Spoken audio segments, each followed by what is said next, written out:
Stugotz has not done a better job of taking care of himself in a way that concerns me. He was just waving around his breakfast purchased in a gas station. And I will just tell you that this is how it sounds. Yeah. It is Little Debbie glazed donut sticks. Donut stick. Yeah. Perfect for dunking, 370 calories per package. Not the healthiest way to go. So I've got an unhealthy Stugotz over here, and now Greg Cote is playing hurt. And there's a virus running its way through the Cote family because Chris Cote's out. He's been knocked out entirely. I think he's got hockey hangoveritis. I believe his tongue's been heavy for 2 months, but he claims his daughter's sick, and his grandfather definitely is. I'm playing tough. I'm playing through it. Her grandfather. Is, yes. Good correction. Yeah. Allergies, though, huh? It's that time of year, Greg. I don't know what it is. Yeah. That kind of thing. Mm-hmm. I have an idea. What? It's going around. You seen the new variant? No. Does your throat feel like razors? It does not. All right, then I think you're good. That's what the new variant does. All right. We're still talking about variants? Yeah. No, brother, got it at 11. There is a new variant, and that is the main symptom. It is COVID plus. Well, why are you here if you have COVID? No, it was like a 24-hour thing over the weekend. I'm good. You're fine. That's what we heard in 2020. It's a quick variant. It's a quick variant. But this is COVID plus. I feel fantastic. We got to pay for it now? I'm on NADs. COVID with razors. Yes, we should have a new streaming service, COVID Plus. We should start that network at Metal Arc Media. We should come out with our own plus, COVID Plus, and it's just Cody's face on it because he doesn't sound good and his eyes are glassy and now his nose is running. And this is straight out of Outbreak because your nose is running and those are some nostrils. Yeah. Now, he's got tissues and I've never seen him do that before. I'm doing the best I can. Yeah, you're looking rough. Do you think you're going to have to go early? Do you think the show will get decimated in pieces over today because Roy's on vacation? Also, smart, hockey hangoveritis. He worked hard. And we've got to get to, I really, really think it is the most intoxicating drug there is. The Panthers are going to keep everybody. Like, they're going to be able to also not lose anybody. They're going to be the 1972, 1973 Steelers. The reason, that was the Dolphins. Yeah. The Steeler team that won 5 championships won because all 22 starters were the same. It was before free agency. Right. It was 4 championships. You're talking about Bradshaw and Lynn Swann and Stallworth and Franco Harris and the great Rocky Blyer. I'm talking. Yes, thank you. Your wheelhouse. I am talking about whenever little Mike Webster. They went Steel curtain. What is matter? What is the matter with your voice? Allergies. The steel curtain. I'd say get closer to the microphone, but don't.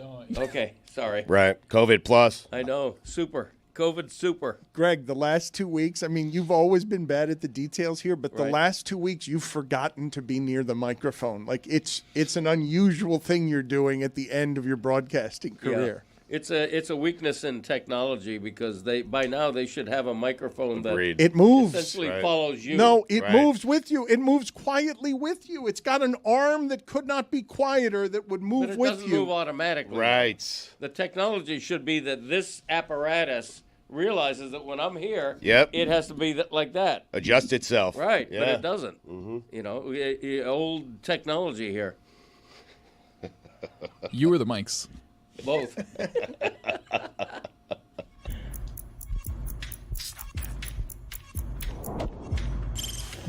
Stop that. Stop that. Stop that. I hear him chat to the noise. Move too quick, can't stop for the talking. I hear him chat with the walking. Dress too sharp with the prize. White girls let it tell me I'm awesome. Yeah. Hot like fire on the pan. If you wanna touch my please use caution. Cold like 0 degrees. I'm out the cage, gotta let out the beast. Revolutionary, gotta let out the streets. Locked in a cage, I'ma let out the sheets. We can't go on, man, forget my peace. We take the west side, take on the east. I'ma put them in the cage, never let out the. I hear him chat to the noise. Move too quick, can't stop for the talking. I hear him chat with the boys. Not so tough, but man's keep walking, yeah. Just too sharp with the prize. White girls, let it tell me I'm awesome, yeah. Hot like fire on the pan. If you wanna touch my please use caution. Stop that. Stop that. Stop that. All right, the show's under it a little bit. I just saw Cody use the same soggy tissue that he had been dabbing his nose with to dab his leaking eyes with, because it's the same tissue. I saw you do it. No. I just saw what happened. I realize tissues all look alike, but it's not the same tissue. Okay, Greg Cody's playing hurt. This is another day of hockey celebration around here because I'm not real clear on how the Panthers get to keep everybody. I didn't think that was going to happen. I didn't see anyone predicting that that's what was going to happen. Stugotz is hurting. Have you taken a bite out of one of this? Oh my God! I had an entire donut stick. No, but you don't break them apart. These are supposed to be broken apart, are they not? No, I mean it's my stick, so. Okay. Don't tell them how to eat. I mean, it just seems unhealthy. No.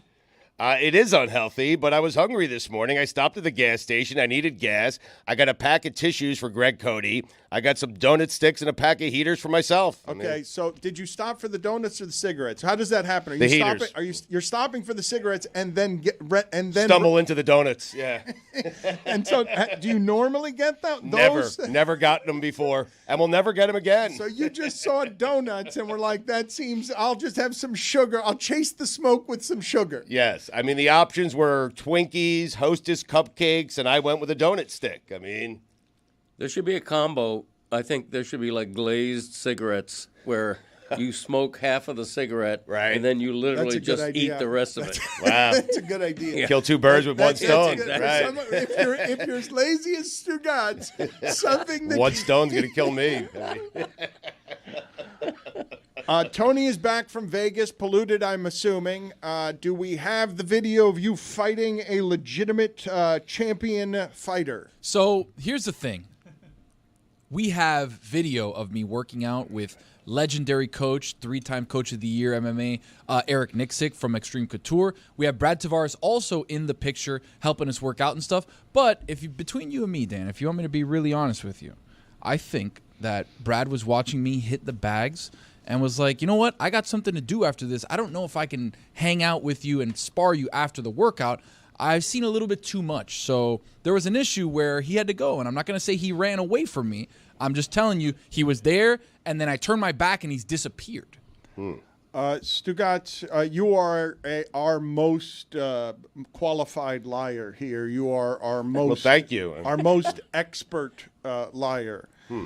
When a sentence starts with, if you want me to be really honest with you. Yeah, he's lying. Mm-hmm. What comes after that, is that a tell is what I'm asking you. Like, I'm not even asking you, is that a lie? Because I feel like all of that was obviously a lie. But I'm saying, if that phrase comes out, do you see it as like a poker tell, as another champion liar? Yes. Are you like, what's coming next? I know to dismiss. This is going to be a lie. He's telegraphed it. This is an amateur liar. Yes, you don't need to announce the truth, okay? If I'm telling the truth, if you actually are telling the truth, just tell the truth. Why wouldn't I want you to be really honest with me? And what would be really honest with me is that you didn't spar this person and we sent you out to Vegas and you didn't return with sparring video after we promised the audience that you were going to fight this guy. Sure, of course. But when the guy disappears, what do you want me to do? Resurrect him from wherever he went? All of a sudden, Dan, we're finished with the workout. I turn around. He's basically out the door running out.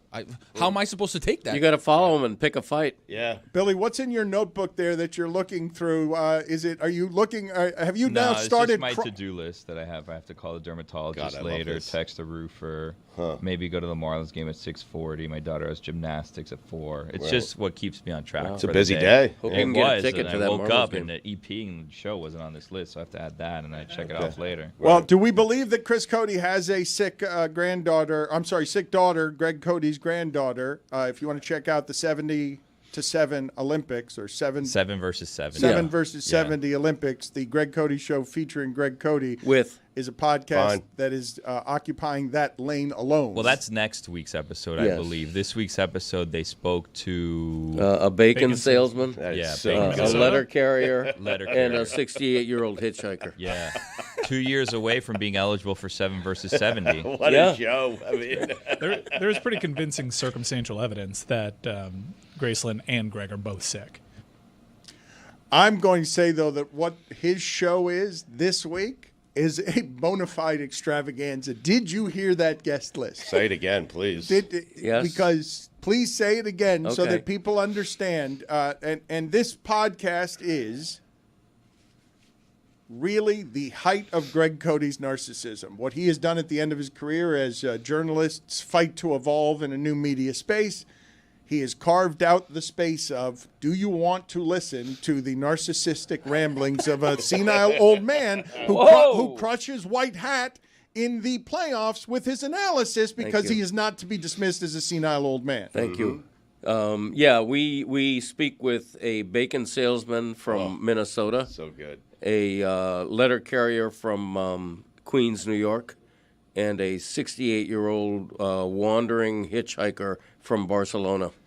You're a man of the people. This is a man of the people Yes. episode. I'm a man of the people, and I'm a fan of the people. Right. I don't believe anybody has an uninteresting job. The selling of bacon has to be the easiest of sales, no? I think so. I mean, Really? I asked him on because I'm such a bacon fan, and he sells bacon. I mean, what a match made in heaven. We also had on Uncle Dick, who is America's #1 bacon consumer. Really? Yeah, so it was a 20-minute confab on America's favorite food, the American food. As we celebrate the 4th of July, no more American food than bacon, so thank you all the pigs that we slaughter to enjoy you.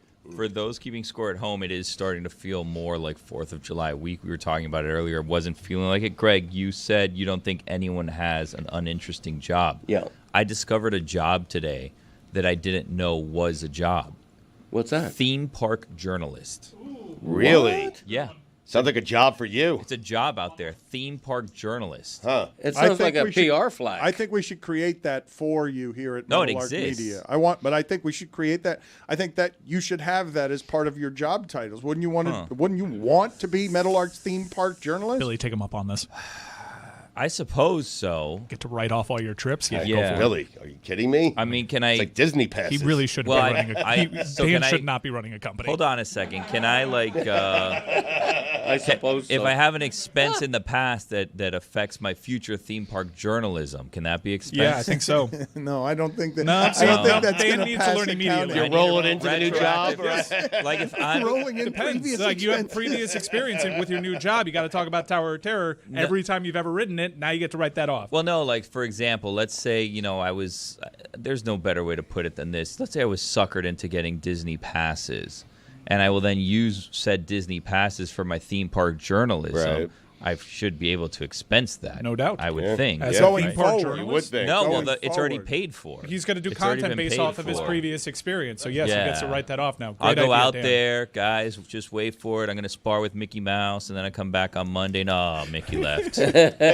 Billy, I want to talk about all of this for a second because you were thrust in the EP role at a last minute because Chris allegedly has a sick daughter. He does. Put it on the poll at Le Batard Show. Are you required when you say confab to shake your shoulders the way Cody did while saying confab? I shook my shoulders. You did. Yeah, you did. Again, I want to go back to what Tony did, where he said, if you really want me to be honest with you, and then told an assortment of what I think are lies. But Billy, I saw your head down when I asked for the Vegas video of Tony, okay? And then I heard a disembodied voice on one of the speakers here. Did you hear what that voice said? What are you laughing about? No, I heard the voice. It was All right, funny no, to listen to. All right, so do you remember what was said? I want to put people in a room with us when I asked Tony, the Vegas video, where is it? And then I hear a disembodied voice that doesn't have there's not a human being in the room. Right. This is coming from somewhere else. That person said what? Do you remember what that person said of Tony's video by way of endorsement? Okay, I don't remember verbatim, but it was something to the effect, I guess you could air it. So you're talking to the guy that has the most enthusiasm and the guy that has the least enthusiasm, and you're going to go with the guy that has the least enthusiasms point. Well, I'm going to go with the guy who worked for Craig Ferguson and knows And he how works to make here. funny videos. And he works here now, so he doesn't work for Craig Ferguson or whoever else you're going to say after. He works here for you. Tony worked for Ariel Hawani. Thank you. Okay. How about that? And the mouse. What does that mean? He works here now. Because Right. Dan is like, oh, he worked at all these places. I didn't You're like the saying way this is you- like well, a downgrade. yeah, you're or making it something. seem like what a I'm step saying backwards. is, what I'm saying is I he's don't not like working that. there anymore. He's working here. Kick Right. rocks, guy. That was very mean. I don't like that. Yeah. Whatever happened to Confab. Craig Ferguson? It's hard to say confab without shaking. Confab. Confab. You're right. Confab. You have to go left to right. Confab. Confab. It's a fun Right, word. yeah. Confab. I didn't realize I did that. Yeah, it was with my when you were shoulder. feeling yourself because it's 20 minutes of Uncle Dick and your narcissism Right. warehouse. So you were like Okay. really feeling like, oh, I get to talk about me and promote me. bacon, It's why really. I'm here. Yeah, 20 minutes of bacon. Uncle Dick. Huh? Who knew Uncle Dick was the #1 consumer of bacon in the world? He loves bacon. He puts salt on bacon. Really? He makes bacon bombs, which is Bacon Oh, bacon bombs. a bacon bomb is one of the greatest things I've had it. It's What's divine. that? It's basically a sausage cake wrapped. We just in don't bacon. care about talking in the Yeah. microphone anymore, huh?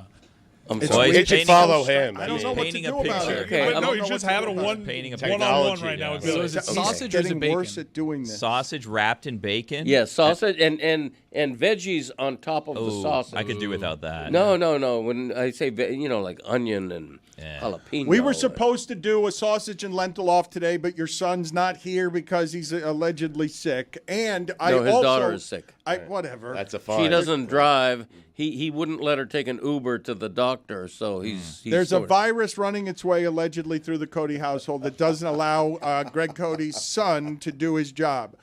And one of the things that I wanted to do with his son today when I had Greg and this crew in that I can't do now because Chris isn't here is last week, out of nowhere, we're doing show, and Chris reveals for the first time to my knowledge and anyone's knowledge on this show that there's another uncle next to Uncle Dick, and it's Uncle Mike, and he doesn't have an eye. And I learned that last week, and I wanted to put these ingredients together. The one-eyed Uncle Mike I'd Wait. never heard about. It's just spelled MKE. What?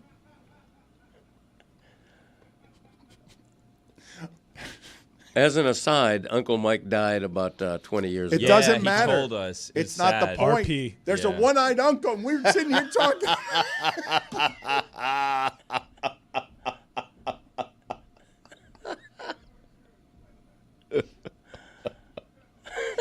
I'm so sorry. I am so sorry that your Uncle Mike died. I should be more respectful. You should. He had a three-legged dog, by the way. Yeah, we He did mention that too. What? That's what we One stumbled eye into. and a three-legged I dog? know. This guy's just surrounded by freaks. I wanted to put these ingredients together, but your son's not here. Yes, I'm aware that we stumbled with the three-legged dog into one-eyed Mike. And then another Uncle Richard, who he said, his words, not ours. Be careful. Said was kind of a dick. But that Uncle Dick is not one. Right. That he's nice. Right. Yeah. Right. Yeah. Uncle DCK. Yeah, we loved Uncle Richard. A little bit of a know-it-all. Really? Yeah. Right. In what sense? Well, I remember once trying to construct in my backyard I had a tree, an avocado tree at the time, and I wanted to build a wood table around the tree. Yeah. You know, just to put plants on, and yeah, it was, say it if you need to. Yeah, well, whatever. no, because it was like 5 feet off the ground, but it was like a table top, and I did it myself. But he at the time was very hands-on in terms of, oh, you should do this. No, you should do that. No, you need a bigger nail than that. You need an angle bracket that's going to connect the two. You know, and I appreciated it, but at the same time, it's like, let me do this myself. You I'm did a it. handyman. Yeah, that's Right. one of those Yeah. things, right? Is sometimes you take on a project and you have people come over to help you. Yeah. And they don't actually help. They're just going in trying to take over, and that's not the role you agreed to. Right, here. and it reminds me of there's a commercial on TV. Yeah. I forget advertising what, I don't know, but it's a guy trying to start a fire. And 3 of his friends are all there going, oh, no, you don't do that. You stack the wood like this. And, lighter fluid, what are you doing? And you got to do that and this. And it's the same thing. Everybody's a know-it-all. When you have information, you want to impart it.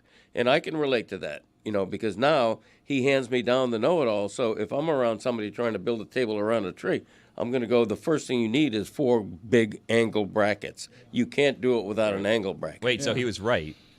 Yeah, he was. Oh, okay. Well, no, this Yeah. is specific. But you didn't ask. Now, you guys have to understand how male this is and how Greg this is. To prefer to be stubbornly wrong than just do it right. Yeah. It sounds like he's helpful. He did know Yes. it all. He He helped. Yes. did know it all. Is what Right. He did know it all. Right. Yeah. Yeah, and Greg didn't like that. It made him feel inferior. Right. But the project. Well, Greg thought he knew it Right. all. I wanted so, to fake right, knowing yes, it all. Yes. The, Yeah. But the project that Greg undertook of building a table around a tree, I've seen it done in like mansions by multi-million-dollar architects because it's hard to do. Yeah. Like you can't just you just saying that you're a handyman is ridiculous, and I wish we could talk to your son about it. I think Well- poor people have tables too, not just multimillionaires Yeah, with seriously. architects. I know, I but mean- I'm saying that I've seen that when to do that well is complicated because you're allowing a tree to grow through a table or through your home. I don't know. I don't know about you, Greg, but sometimes I go and like I'm on vacation. I remember I was in Siesta Key, I don't know, a couple years ago, fortnights ago, and I looked and I saw these wooden stools. I like to go on vacation where the house is themed because it's a beach house and it had Yeah. like kind of like a tropical Jimmy Buffett vibe, right? Perfect, yep. And I saw wooden stools and I remember thinking, and not just thinking, I said it out loud to everyone that's there. I go, I can make this stool. And then I was telling them, like I was looking, I was taking pictures. I was like, when I get home, I'm going to make this stool. Sure enough, I didn't make the stool, but I think you can make a table. I think you can make a stool, Greg. Yeah. I think so too. Yeah, I think. Look, next week when Chris is back, we do our cook-off, and then I think maybe a couple weeks from now we buy some wood and we You have against like a him? contest where we make tables. You're Yeah. going to try and you're going to make a table. Try. It's going to be a table off. Try. But I don't think of Greg as a handyman. Well, here's the thing. I'm the son of a master carpenter. That's true. Okay. Right. And Wild Bill. And, In the right. genes, yeah. And I inherited a lot of that acumen. Okay, I grew up in a house where most of the key furniture was built by hand by my father. Can you guys please call Erlene or call Chris? I need to get. There's no one here to independently verify. I don't believe any of what he's saying. And we started the show with him, with Tony saying, "If I really need to be honest with you." Yeah. And now I'm just surrounded by liars. Well, no, Well- I think here's the thing: is when Chris is here, Chris's role is to discredit his father. Where when I'm here, my role is to support Greg. So I feel right. like Yeah. the fact that Chris decided to not come in today, whether he's tending to his child or whatever. Now we just have to kind of believe Greg today. It's yes day with Greg. No, this is not Yes wild. and? No, it's not Wild Willie Wednesday. That's a different day. This is not Yes and Tuesday. Yes, But it's a and Greg Tuesday. Cody Tuesday. Yes, it is. Is there back in my day? Damn it, I left it at home. Yeah, Allergies, second day yeah. this week. Yeah, COVID. No, I'm under the weather today. Razor. Plus, Yeah, yeah. exactly. Razor right. variant. Yeah. I want to get back to where it is that I started because what the Panthers are doing is not just a testament to architecture, right? Because Vegas and Tampa taught them how to game the salary cap system, and so they hid Kachuk there last year, and they got the two pieces, Seth Jones and Brad Marchand, that makes Greg Cody furious that Bill Zito doesn't win Executive of the Year. And now they signed him after I thought Ekblad was leaving, and they're getting all these guys discounted. So Mike's been doing a little bit of reporting here. Is this a happen to know situation, or is this a for a fact situation? I know this one for a fact. There were plenty of teams interested across the NHL in Aaron Ekblad, and they were told that they're not going to entertain any offers, no matter how big, provided that Florida gets to a certain number. Now we know what that number is. As long as Florida got to $6 million, Aaron Ekblad would have turned down any offer from any other team. He flatly wasn't hearing any team out, even though plenty of teams had big offers ready for him. He was going to stay in Florida, provided that Florida got to $6 million annually, and they did. I know that people are interested in the mechanics of how you GM and how you piece things together under the salary cap. But the reason that I'm reacting to this with a little bit of, whoa, so this is what it's going to be. They've realized they've got the momentum and here's the money, and they're going to keep spending and they're going to keep reinvesting. They know what it takes to be on top. They have proven that they know what it takes to be on top. And as an added bonus, all of these hockey players love that they play in this little swampland over here where they can live the rest of their lives otherwise in private in the way they never could in a bustling hockey town. Now, less so than before, because if they stay in Broward now, they've got a problem, but they can come to Dade and have a different experience with the world as if they're in the Caribbean and they kind of like the trophy in the ocean. So the idea that the Panthers now have exactly the momentum you need to do exactly what Tampa did, which is make it a hockey peninsula for a decade beyond this, because a generation of fans like what the beach feels like on parade day. Year over year, you see the growth. You see more down in Miami-Dade County. You certainly see more interest. The crowd at La Carreta grows year over year. Incremental growth for the Florida Panthers. We know what it's like over here in hockey. This was a nowhere franchise that was constantly rumored to be relocating for about 25 years of its existence. But Florida has positioned themselves, and this is what you love about sports, right? We're not for the copious amount of steroids. This team is a team that loves each other, that plays the right way, that takes less money to keep winning. Like, they should be beloved. But I understand why there's a fair amount of Panther fatigue across the league. Well, and Ekblad was suspended during the season. You guys hated Ekblad, and then he took PEDs and was great, and you loved Ekblad again. Awesome. We were bouncing it off each other before the show. This guy's a Hall of Famer, probably. I don't know how they're going to look at the PED thing, but he has a Calder. He's got 2 cups. He's still 29 years old. How many years did they give Marchand?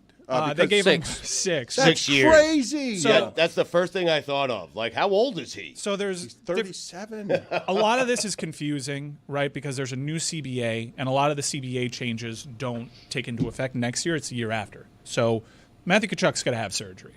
I imagine they're going to exploit this long-term injury list rule one more year, and either wait for somebody on the roster to get hurt and they can stash them away, or make a move in the middle of the season. But guys like Evan Rodriguez or Jesper Boquist, who do you think would probably be on the way out with these deals coming in, they have a shot at sticking around, at least for the time being, if Matthew Tkachuk does indeed end up on the long-term injury list. Greg, can I bring you in here, though? Because I really do, just for a second, want to step back from it so that we can, in the moment, realize what history feels like and how it feels to be truly excellent at the top of sports in a way that this market has only had a couple of teams ever that have felt this way, that have this particular connection where it's like, not merely that the team is excellent and has given you the feel good, but on top of this, Stugotz, and I cannot state this enough, the ownership of Panthers before this ownership has been a turnstile of awful and incompetent grifters who have come and tried to sell ice near the Everglades like snake oil salesmen. To see this organization run this way where it's like, no, and here we go, we're going to invest it right back into the team. We're going to build it down here because we're building it down here. We've done the hardest thing. The hardest thing is everyone in the sport knows we're the best. And now we treat our players better. And now the owner's spending big. You're erasing. You're doing what James Dolan can't do with even the Rangers. Like, you're erasing 30 years of incompetence down here. Right. With the best of excellence we've ever had at the top of sports, and a team that the rest of the continent doesn't particularly have an affinity for. They're having a conniption right now because this team is sticking together, and they can't really piece together why. I mean, these contracts are so below market value that it really doesn't matter about state taxes, which is a myth anyways. The Brad Marchand deal, we don't have full confirmation on what the deal looks like. With the new CBA, it's a little confusing. Players north of 35, if they retire and sign a long-term contract, provided that the annual average value is consistent and it's not front-loaded, once they retire, they come off your books. Now, I haven't heard anyone assume that Brad Marchand's going to play to the end of this contract. It seems like a long-term contract for a 37-year-old. No, you saw what they just did. They gamed the end of the system. It's a reward for past play, and yeah, we'll just get the rest of your career. We're punctuating the Hall of Famers' career. Play as long as you want. It appears that the avenue from what there is on social media and reporters poking around on this, it seems as though the deal for Brad Marchand is going to be front-loaded, which means if he does indeed retire during the term of this contract, some of that money remains on the books, but that cap number will be smaller if they do indeed front-load it. So Bill Zito had a couple of options here, and he's still working all the options. And Matthew Tkachuk, taking advantage of this last term of the long-term injury list too, is going to provide them some optionality, I think, when it comes to their roster. Mackie Samsikiewicz is a really good restricted free agent. I'm not exactly sure on what other teams can offer him, but if Matthew Tkachuk is out for an extended period of time, you'd like to see Mackey come back because Mackey can produce offensively on the puck. He is very talented, and if I were another team like Boston or Tampa or Carolina, I'd do whatever I can to get a player like Mackey. Well, this roster is so deep that, you talk about the four lines. They had the equivalent of fifth-line guys who couldn't get on the ice, and Mackey's one of those guys. But it isn't just the money they're offering; it's the length of contract and Marchand And the winning. Yeah, Marchand for 6 years is one thing. Not many teams are going to offer Aaron Ekblad an 8-year contract at age 29, and they did. And they have everything going right now. Everything. Vinny Viola is not an out-front owner. People don't talk about him too much. He's a quiet owner, much like Mickey Arison is, but state-of-the-art right now. Ownership, coaching, general manager, roster, everything. All of this stuff is easy to say. It's victory after victory after victory. The part that I'm telling you about, though, that bears celebration as a genuine sports nobility. There has been no Panther ownership that felt secure enough to give 8-year deals because they'd be around for 8 years. Right. Like you're talking It was about year to year. You're talking about top level wealth distribution here with an owner who's now running the program the right way, and it's flogging the rest of hockey. Like they're dismantling. Over the last couple of years, the blueprints of Boston and the Rangers and Tampa have been dismantled by these people. Probably add Toronto to the list now. Yes. Which Yeah. just Maybe traded Mitch Carolina. Marner. Carolina's going to sign Ehlers today, I think. But Carolina's been sniffing around every big potential name that's out there. Marner. They certainly wanted Ekblad. They swing and miss a lot, but I think they finally connect Mike, today. you end Carolina by simply saying that they want to try and figure out how to beat it. Carolina will Carolina's not such a be fraud. They will not be able to beat. They know they're not good enough. They're not as good as the team that the Panthers have built, and the Panthers team isn't going to get any weaker. So If I may, on Carolina is a byproduct of this kooky playoff format that sucks, by the way, because the Florida Panthers play in arguably the toughest division in hockey. They cannibalize themselves, and you have a fraud-ass team in Carolina that by happenstance makes it to the Eastern Conference Finals because they have a much easier path. If you rank the Eastern Conference 1 through 8, it would have been Carolina versus Florida in the first round. And let me tell you something, that gentleman's sweep lands a lot differently if it's in the first round than if it is in the ECF. They are not that good. They are tricking themselves into thinking they are.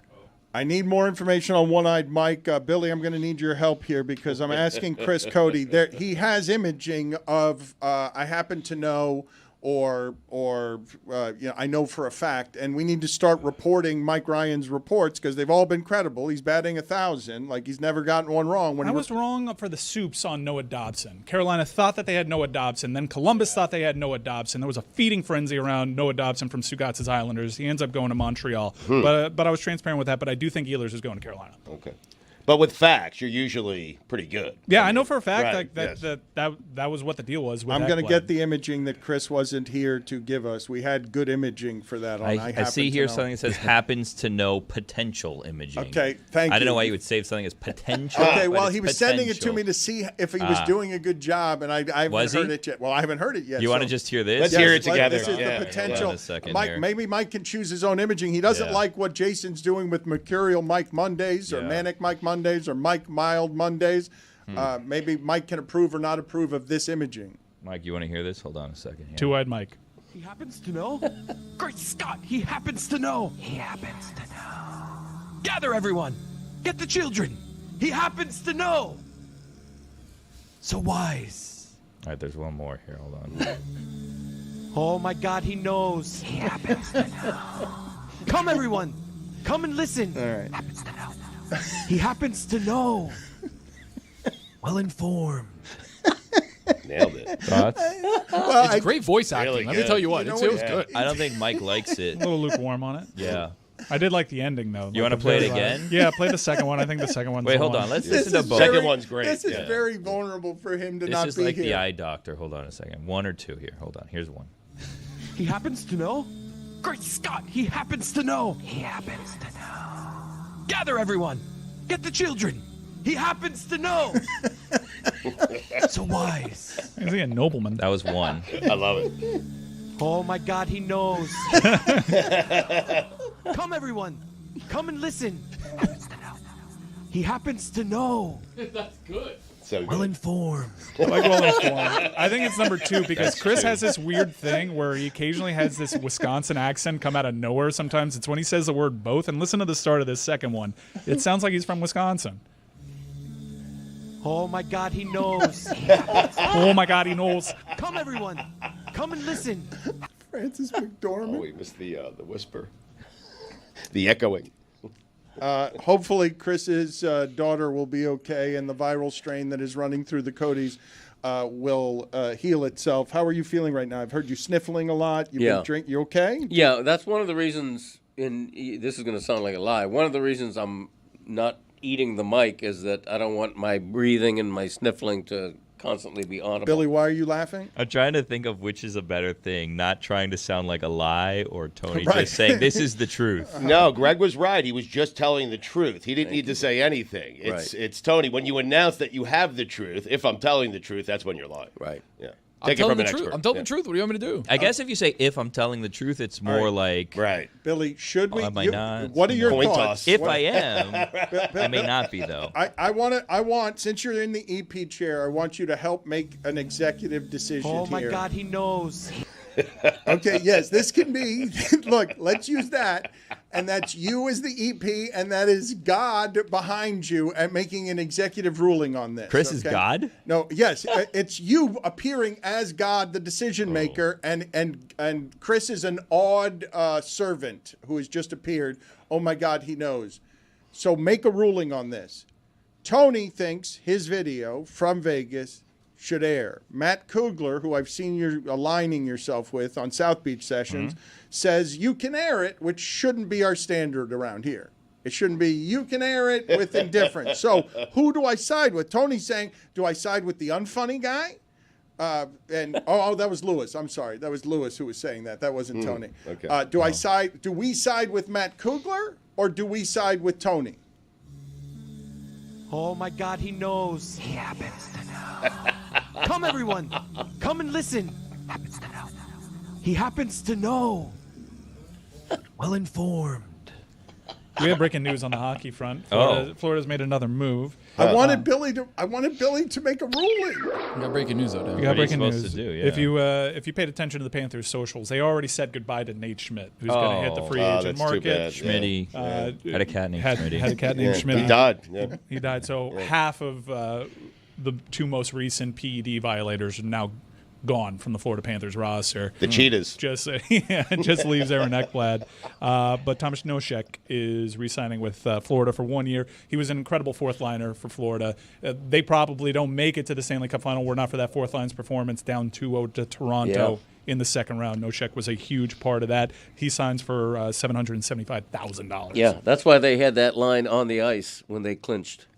I wanted to get to another local story, but you just reminded me of something and how perilous and fickle and fragile these things can be as I'm talking about, what is going to go down as some of the best sports ownership we've ever had in sports in this country, given what they built and how they built it. Like, just scrapped a model that was the best Panther team any of us had ever seen in the regular season and turned it over into what it is now, which is... Don't you think it's still Mickey, but in a very short amount of time? Vinny Viola is narrowing that gap, and he seems, with this core locked in, they might very well catch Mickey in terms of titles. But what Are you saying Mickey is the greatest owner in the history of South Florida sports? Yeah, I Really? think so. I mean, Huizenga would be up there now. Nah, I think it's Mickey. What did Huizenga bring to? All the sports? Well, he was polarizing, but I agree with Heartbreak. Stugotz. He doesn't get the credit he deserves. No, I think he got plenty of the credit on his way out. Screw him. you go. My point was that, yes, not only is that the conversation that you're allowed to enter when you have this excellence, but I was just sort of marveling at how fragile it is because they were done against Toronto. Like a random a deflection happens in overtime of Game 3, Stugotz, and none of what we're saying is so right now. None of it.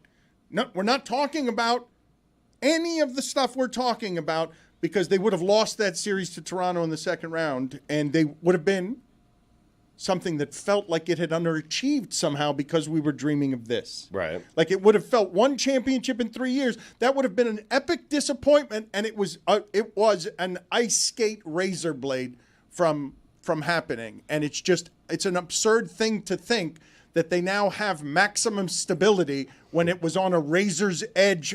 Like, it wouldn't have felt like this, Stugotz, at all. Never mind no parade. It wouldn't have been re-sign everyone 8 years. It would have been, oh, that was disappointing. Oh, Marchand and Ekblad aren't worth re-signing. But now they're an historic team, Dan. They're going for 3 straight Stanley Cups, trying to make it to the Cup for the 4th time. They play in a state with no state taxes. Why would you want to leave?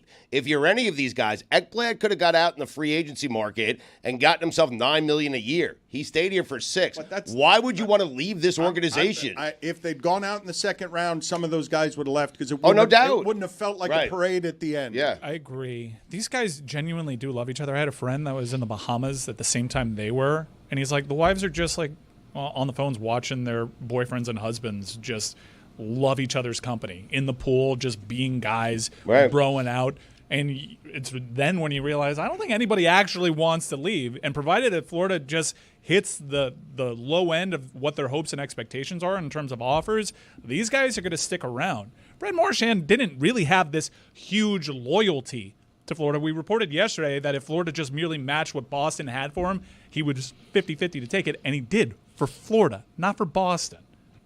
I feel like them coming down from 2 games against Toronto had nothing to do with kismet or luck. It had to do with how good the Panthers proved that they are. Listen, what you just said is the nature of sports. You could put every dynasty hinges on that kind of thing that you just said. On a couple of plays, a couple of moments. Most dynasties aren't down 3-0 after 3 games. They weren't. They were down 2. I'm saying they would have been down 3-0. Would have, could have. A deflection in overtime that has nothing to do with whether or not they're better than Toronto. Something random happens in an overtime, as it can. A penalty, a bad call happens in overtime. Right. They would have been down 3-0 and they would have been done. Nature of sports. Yeah, destiny. It's still Toronto.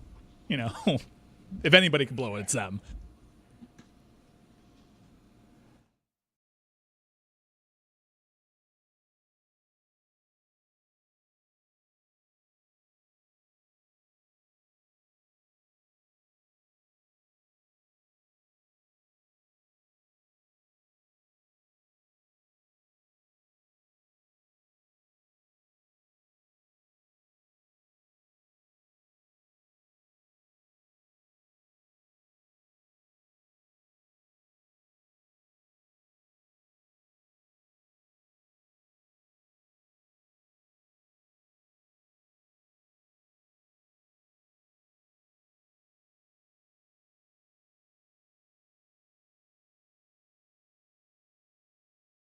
By the Dan Le Batard Show with Stugotz. We've stolen the exclamation point officially from Get Up. It's put after the word show.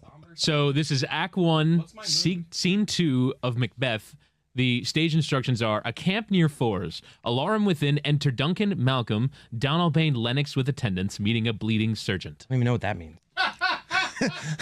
Jessica, you will play the role. All right, so wait, can we set the scene? Thank you, Mike. Can we set the scene, Mike, from high school? Can you give Chris Cote his motivation on, because he didn't even understand what Whittingham. Am I happy? Like what? Am I like distressed? In what You're condition does the distressed? Okay, very good. Good confidence there. Let's have the music that we need, Shakespearean music, and let's see if we can find our note here. What bloody man is that? He can report, as seemeth by his plight of the revolt, the new estate. This is the sergeant, who like a good and hardy soldier fought gainst my captivity. Hail, brave friend! Say to the king the knowledge of the broil, as thou didst leave it. So true. Doubtful it stood, as 2 spent swimmers that do cling together and choke their art. The merciless MacDonald, worthy to be a rebel, for to that. The multiplying villainies of nature do swarm upon him from the western isles. of Kearns and Gallowes glasses is supplied, and fortune of his damned quarrel smiling. Shaw showed like a rebel's whore, showed like a rebel's whore, but all's too weak for brave Macbeth.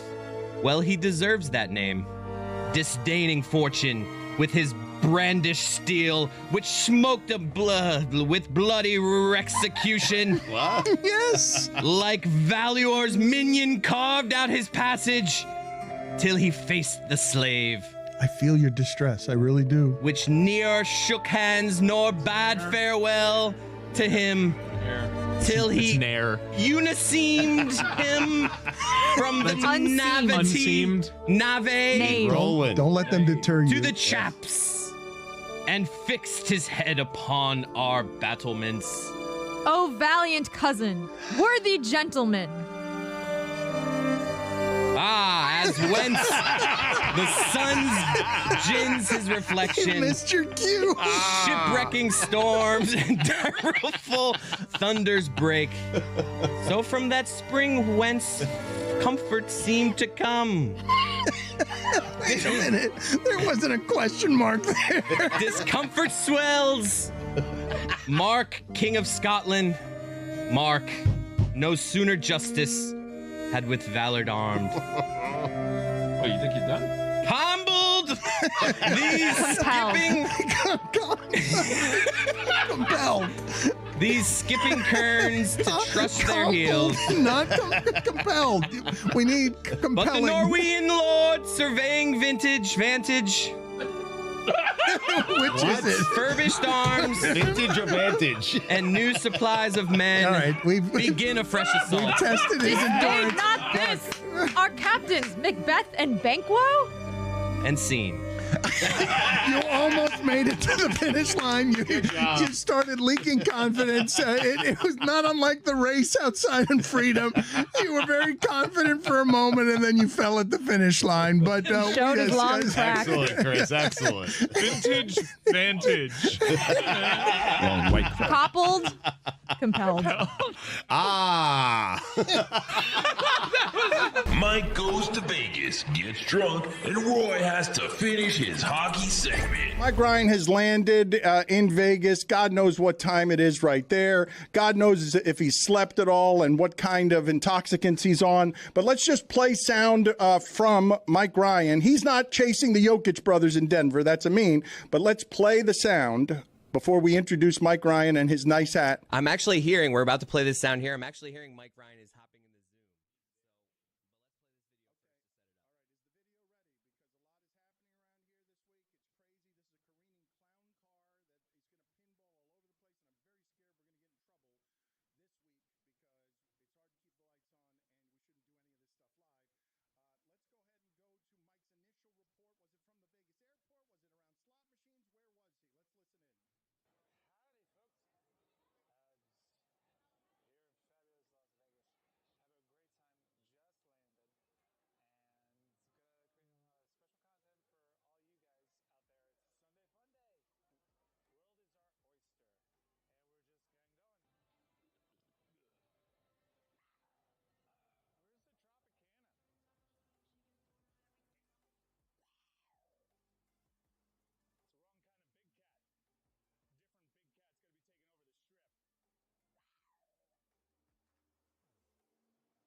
I don't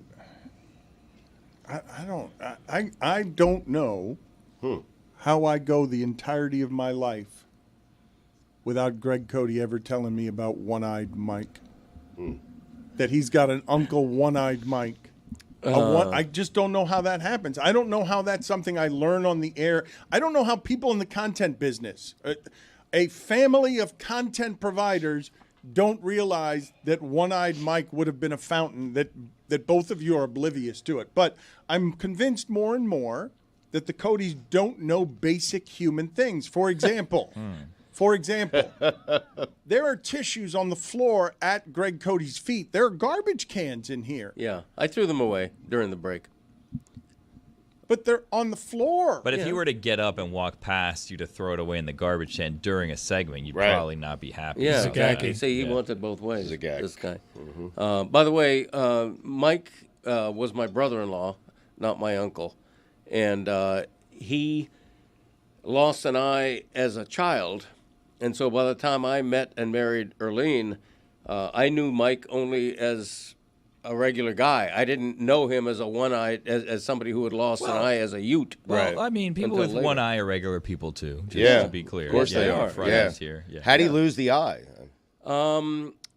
A bottle exploded or something. It was no, the story was told it was a cork that went off in his eye. Okay, the cork. A champagne bottle went off in his eye. Okay, it could be. I don't know why a child would be opening a champagne bottle. I was wondering that too. When you said as a child. Again, though, the thing that had escaped our attention somehow from a family of content providers is not only that there was a one-eyed Mike, but that one-eyed Mike had different color eyes because one of the glass eyes was not the same color as his other eye. And a three-legged dog.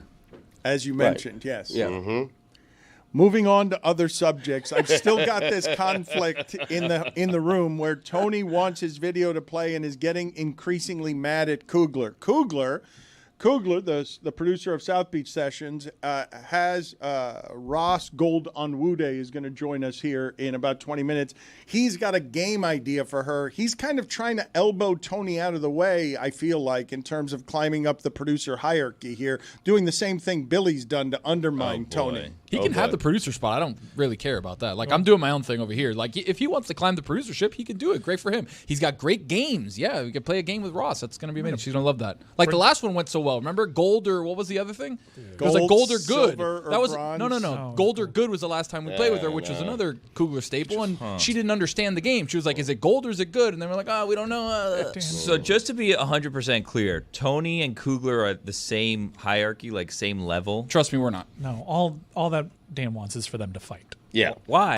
I could fight him. This is how he does it, Billy. You want me to go out and kick his ass, Dan? What do you want? Yeah. He just wants them to fight. No, he likes people fighting. I would like Tony in a fight. Thank you. Okay, I don't want... he ducked that other guy. The other guy ducked me. I was there. He wasn't. You mean, okay. Well, you showed him too much. A lot. By the way, a lot is coming from a lot of guys that would not step into the octagon to do anything. You stepped into the octagon to not do anything. Oh, I did nothing. That's what the report was earlier You didn't today. spar. I mean... Okay. Not my fault. I was there. He went to town on that weight bag.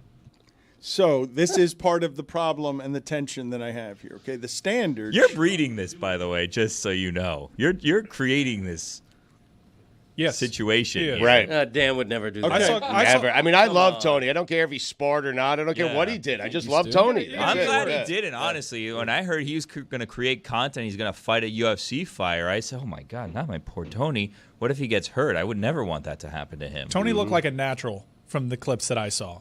Anybody else would have embarrassed themselves. You and your old gates. Go on, Dan.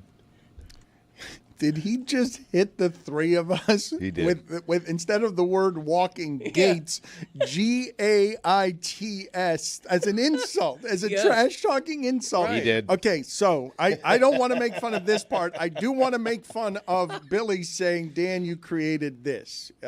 When you say you created this, if by this you mean Meadowlark Media, yes. And Meadowlark Media, a company of creatives who can be very passive, will sit in a meeting when I ask for a video from Vegas and wonder if it's good enough, and no one speaks up. Is it good enough? And no one speaks up. Is it good enough? And no one speaks up. And then Kugler yells, you can air it. And that's my content problem. That's speaking up, though. So when you He say spoke up, no, but but no one yes, liked read the between the answer. lines. Yeah. yes, no, he did speak up, and he's saying not to air it, and that would insult Tony. Tony doesn't believe that Kugler's got a higher standard than Tony does. But You Can Air It was not an endorsement, and we were a passive organization just going to throw it on air without comment. Yeah, I created this. Yeah. Yep, that's why I'm a bad leader. Yep. You Can Air It shouldn't be a content company standard. You think that's what they're doing on late night? I will fight Kugler, who is no longer on late night. We Fight can him. set up a late night pay-per-view where I kick his ass, Dan. Fight Is that him. what Oh, you boy. want? Yes, Let that's me what know, he wants. please. That's He's not been what I very want. clear that's what he wants. Okay, not you what I asked. want. Him and his old gate. Here's the created issue. this. You created this one. You Employees asked. threatening each other. You now. asked, Jeez. is it good enough? I said yes. Yes. You asked again, is it good enough? I said yes. You asked, is it good enough? And Kugler said, you can air it. Yeah, that's Okay. exactly how he sounds. Dan, too. what do you I've want heard me to his voice. How many more times do you want me to say yes? Fight him. See, you're strutting like Ric Flair. You're so happy that this is going on. Air right the now. video. I want to see the video. One Air the guy's video. threatening to fight another Right. guy. Everyone's at I'm just odds saying and- because He's the responding boss, to a challenge. the boss is saying fight him. Fight him. The payoff is we watch a video that sounded incomplete. Well, He that's, said that's the fight other, him and make him quick. the other thing that he said is there's no payoff. Well, Tony said this was a long play, This as is though a this long was game, by boys. design. Yeah. Okay. I think and the design is another Vegas. Okay. for Payoff's this coming, for Tony. Dan. Yeah, Yeah. That's exactly right. International Fight Week 26. And Him there's and his friends get to go to Vegas. Long Billy, you play. can go. There's Yeah. roller coasters there. Really? Wow. Yeah, right What a off. New But York, I'm New going to York. have to charge the fee, yeah. Theme park journalist. Can I kick his ass? Me? What do I have to do Oh, with my this? bad. Billy's defending you here. Yeah, I mean, said I was worried about you. I wanted you to not fight He's because got I a didn't want you special to way hurt. of On the making sure it hierarchy of doesn't people sound that wanted me to get my ass kicked, my wife was number one. Billy was right there at number Right two. there, even if not, maybe more so because your wife knows you a little bit better than I do, and I'm sure she has those things. Kugler's third, though. He talks a lot of shit. It's fine. We can kick his ass if you want. Okay, I don't believe that is a problem-solving measure that we're going to resort to here. I don't believe that the kicking of ass is something that you have delivered on when you promised us that that's the video we were getting of you kicking the ass of an MMA fighter who you were sparring with. But the thing that I wanted to put in front of the group here, because we do have a number of different personalities here, and I was thinking about this the other day. I believe that this is the most Latin show in the history of the American sports media. This right here is the most Latin show. See. Latin American. Jorge Ramos and Subanda was pretty Yeah, Hispanic, right. yeah. The entire band. And Yeah, they were Chiringuito. all there. In the history of the American sports media. And They're American. What are you saying? I am- Jeez, Dan. I don't know. Let's check again. check the papers. Whoa. Whoa. Jeez. That was harsh. On today of really all days. was. I don't know why. Yeah, he's got a point. Alligator Alcatraz is opening. Damn. Yeah. Jeez. It's a theme park. You can cover it. We got to your first assignment. Right off. Your first assignment. Alligator Alcatraz, first I don't metal think arc that's a theme assignment. park. I don't It think is a that's how theme. that works. It is sure a is a theme. They got everything. Gators. Can I give a PSA for people? And this is the opposite of what you would do as like someone who wants tourists to come.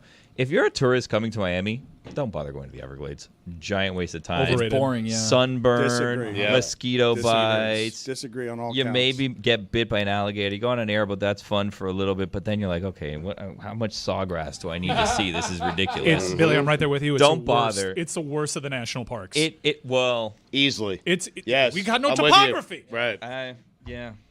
I disagree. Where are the redwoods at? You know what I mean? I disagree. Where are the mountains at? Yeah, those airboats are too loud as well. I know you have to put in earplugs. Yeah, It's ridiculous. great if you want to, and we love it and all that, but don't bother. It's a Yeah. waste of a day. You're gonna be out there. The to place that swamp. I was headed, I disagree on all counts, but I don't want to turn this into a marshland critique show.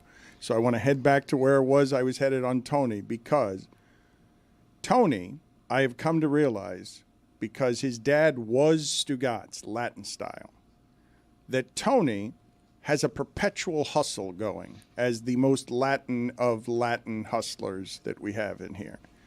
And when Tony came in and I asked about the video, and he immediately said, "It's the long play, Dan." I knew there had Dano. been no sparring. Right. I knew there had been, long play, Dano. Send me back to Vegas so I can make more videos of not sparring with guys I promised to spar with. Well, here's the thing. right? So you have I like this. the start. Here we go. And Stugotz knows. You have the long game, right? You got the long game. You can't deliver on the first video. No. Right? What's Unless the your point? chances are limited. Well, that's what you Exactly. say when you don't deliver on the Exactly. first. But It wasn't what do a we long do play now? initially. You said you would deliver. Yeah. on But the if you first go play. into it with a long play in mind, why deliver in the first Exactly. 5-10 minutes? This is textbook, you know? though. Right. Look at the demand to see this video already. It's palpable. And you guys want to see this fight now. He's just learning from Jake Paul. The public appetite to see this fight now between Tony and growing. this chicken shit has grown exponentially. So we're looking at the first video of maybe a series of 3 or 4 videos, right? 4? We get ready. Not me going to Vegas. Well, but there's a rematch. Exactly. So we've got There needs to be a match for a rematch. we've got the initial video getting ready, right? And now we've got the secondary video getting ready with maybe another UFC legend who's maybe local, right? So he teaches me his ways. And then it culminates with the fight between me and Bad Tavares, who has tied Michael Bisping for the most wins in the middleweight division in UFC history. And as you see this video, you're going to see he's basically like The Rock, but instead of 6'5", being like 6 foot. Wow. So there's appetite for what can happen in the next like 3 videos. Say less. I mean it. Well, but don't make less because I'm not making less. I'm making more. He's making I'm more. making Dan. more. Less, You're not I'm paying more. attention. It's a long play. It's Long the play, play Dan. seems to be on you, but it's a long play. Right. Yeah, make it longer. Make it a 10-part series. He has to go train in the okay. Philippines next. Yeah, put it in the There's theme parks there. Put it on the poll. Really? Does there need to be a match in order for there to be a rematch at Le Batard That's video Show? 3 and 4 right there. Right, exactly. We will get to this video in a moment, but Cody, do you have a ruling on this? Because at this point we have to play the video, but it doesn't have the strongest endorsement from Kugler, who has created a game. He said play it. That he feels like will save this hour in the event that Tony nukes the hour with his video. Yeah. That doesn't have a payoff, according to Kugler. Right. I do have a ruling. My ruling is that we play the video with the understanding that Tony will develop thick skin because he will be subject, I suspect, to a sort of an unkind postmortem to the video play. Possibly. It seems as though the implication is Tony does not have thick skin, which I feel like he's displayed nothing but thick skin thus far today. Thank you. Yep. Alligator skin, some are saying. Yeah. Feel those tries? I have found Tony to be generally a Latino male defensive in the places where the largest insecurities reside. Covered in armor. Which is where? That you'd He's saying you have a little dick. That you'd be. Yeah. Prove him wrong. That's in video 3. I can vouch for Tony. Thank you, Stu. Also, we start measuring to see who gets in the octagon. We'll measure, and Oh, we'll come see what on. it is. That's the What is typical that? statement. I'm never that getting says, in. like, I But am again, never guys getting that in. don't want to step into the octagon are saying that you did something. Like, go and do it then. But you let the guy leave. He It's was not- there. it's Why not my didn't you fault. fight? He left on his own. Can I ask you something? Whose fault is it? You went with a group of people who were supposed to coordinate this fight. Right. He was there. Right. And you were there. Right. And he got out somehow. Yeah, How correct. did that happen? He He chickened showed out. up to do it, I'm and then he left. working on the bags with Coach Eric Nixick. Looking I'm good. not looking to say, like, hey. But what- when he's what- there, shoot with Billy, him, did you and then see- shoot out of order and do the other thing after. Billy, did you see the videos, though? No. Tony looks good, man. I saw online he looked a little tired, if I'm going to be honest. Yeah, with you. he I was looked tired a from little training all He day. tired. looked a little tired. It's Oh, the man. most. Okay. I Well, think there'd be maybe Coach Did you Eric, watch though. Lewis? maybe Lewis two was round if dead. that. I mean, Lewis but was Lewis, dead. I've taken bigger craps than Lewis, honestly. I don't Lewis believe is a you. tiny What a person. great insult, man. I've taken bigger Wow. craps All than right. Lewis. Respectfully. All right, that's all right. Wait a minute. I mean, that's It was more respectful. complimentary to my craps than It it is. is, you know, It is. like an insult to Yeah, him. what But I would like crapper. to see that. he's crap. not the biggest guy. Holy crap. That's video 4. Thank you, Greg. Thank you. Greg's right.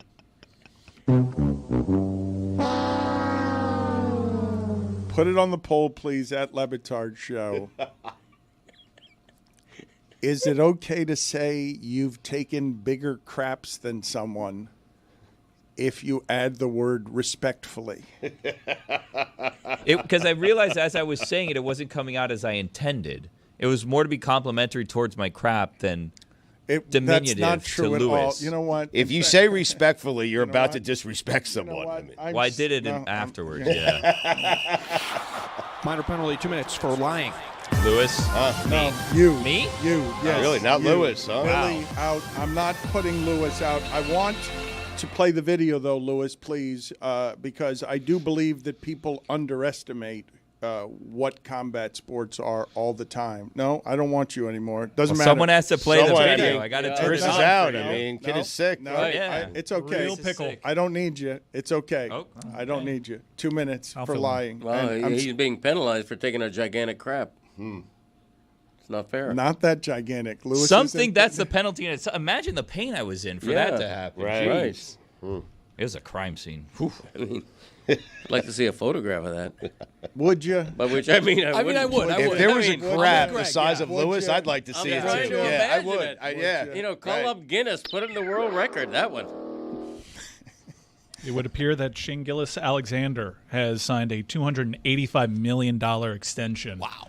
I mean, now hosting the ESPYs, winning the NBA championship. What a summer for this young man. So what I was saying, Stugotz, is that people underestimate all the time how strong these human beings are and these mixed martial artists, how technically sound they are. So there is someone on social media. He hosts a popular podcast. The name escapes me. But he has been challenging UFC fighters saying, I'm 260. His argument is always, I'm 260. I got muscles. I've got 260. And the UFC community did it to Nate Diaz first, I think. And everyone's laughing at him saying, no, you don't understand that Mighty Mouse at 125 would take you out. Why are you saying that 260 is some special thing because you weigh 260? Sean Strickland here, this guy is going up against a 300-pound football player, an offensive lineman. He is much smaller than the offensive lineman. And people think that size advantages are much of a distinction here between sports when combat sports are fighting. The reason they have weight classes is because people of similar skill have to be of similar weight.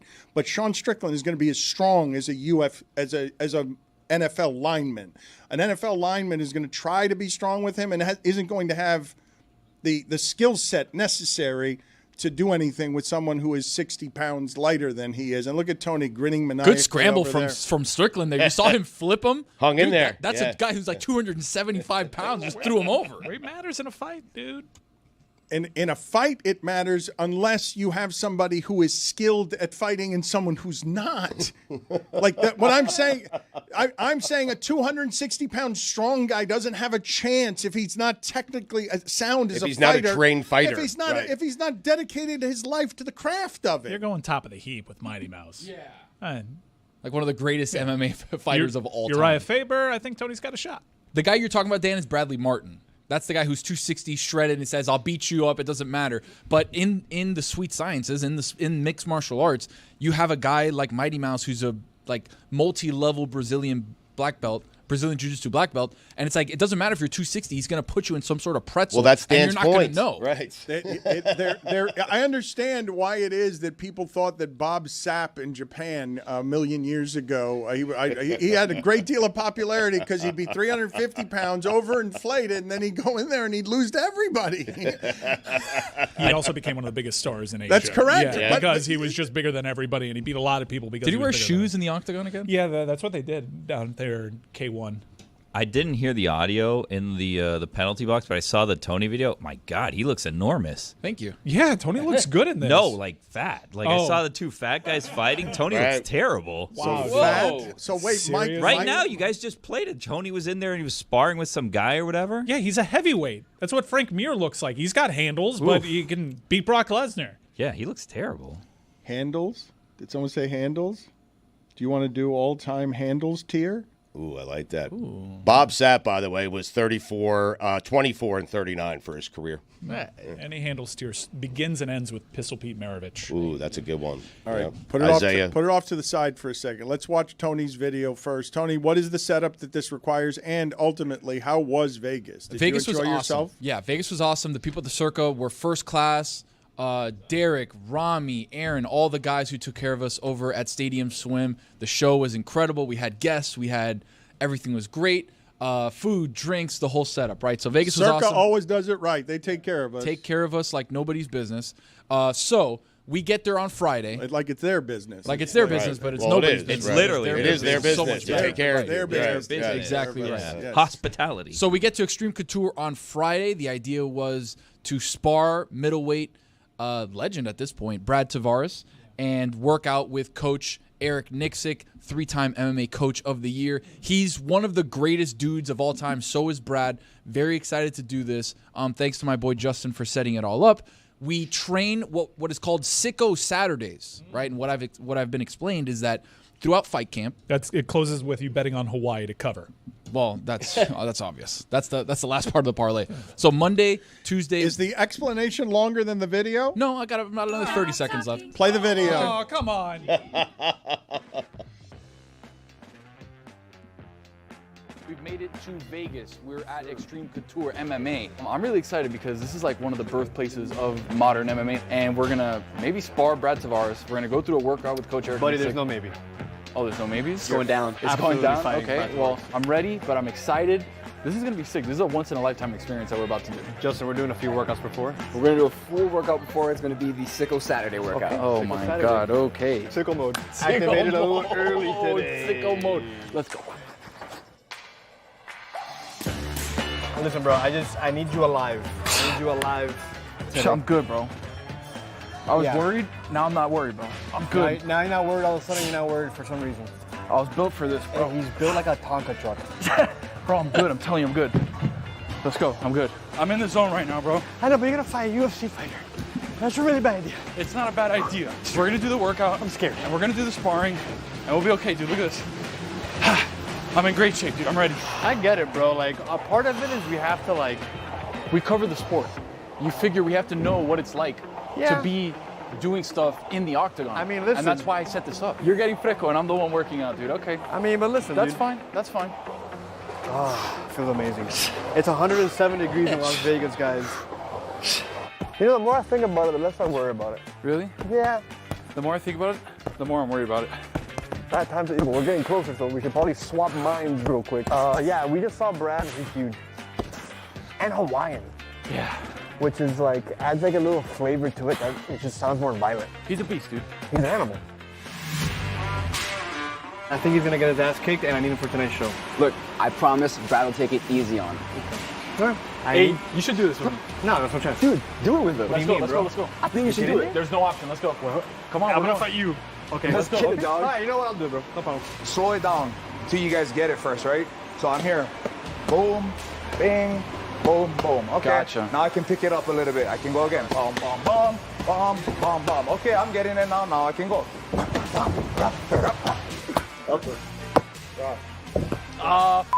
So jab. You're always gonna punch across. There you go. Hook, cross. Nice. Jab. Cross. Jab. Jab. Jab. Combo. Yep, so just ground and pound, heavy shots here. Yep, this bag trying to sleep with your mama. You'll kill this thing. Get your legs under you, and then use this wall To push up. get up. Yep. Yeah. There we go. Oh, up, up, up, up. Nice. Nice, good work. Oi, let's go.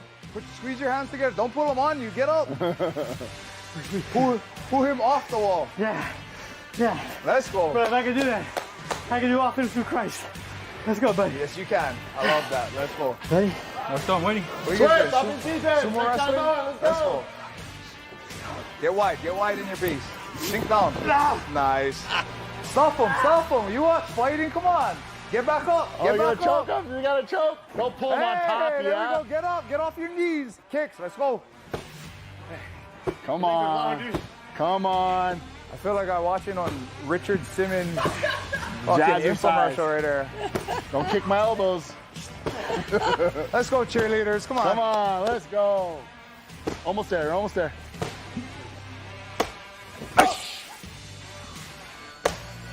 Hey! Hands up. Hands up, Tony. Take a lap. Hands up. Show these judges optics. That's the hardest thing I've ever done in my life physically. All right, so how do you feel? I don't think I'll ever see the sport the same way. And it's true what Justin was just saying to me. He was like, dude, when you look at the worst fighters in UFC, record-wise, those guys are still killers, going to kill you. He started hitting the bag where I was like, yeah, I didn't like that. I need to stop hitting the bag because he's hitting it so hard that the reverberation of his kick is drowning out my kick.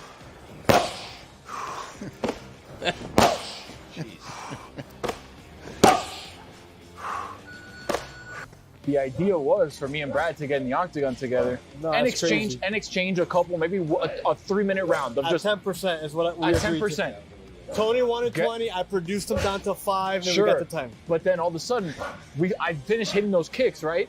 We finished the round. I'm obviously a little tired, but I think I won the round. All of a sudden, I see Brad pick up his stuff, and he left. No, I can't he believe was you're not. doing this. He was not. He was like, "Hey, I don't know. I don't know about this. I don't want to. Whatever. I got Wait something till to do." Billy Gill hears about what you're doing right now. So I'm just saying. So what you're suggesting is that the idea was for us to spar, and then he left. He had to go. Coach, he was like, "Bro, you got a nice little combo. Good hips, bro." Coach, he said I had a nice combo too. Like he coached me up, bro. Like the first time I did the combo, he goes, "You're doing this whole thing." And I'm like, "I got you, coach." And I was bought in. I'll run through. I'll fight Justin right now for that man. Wow.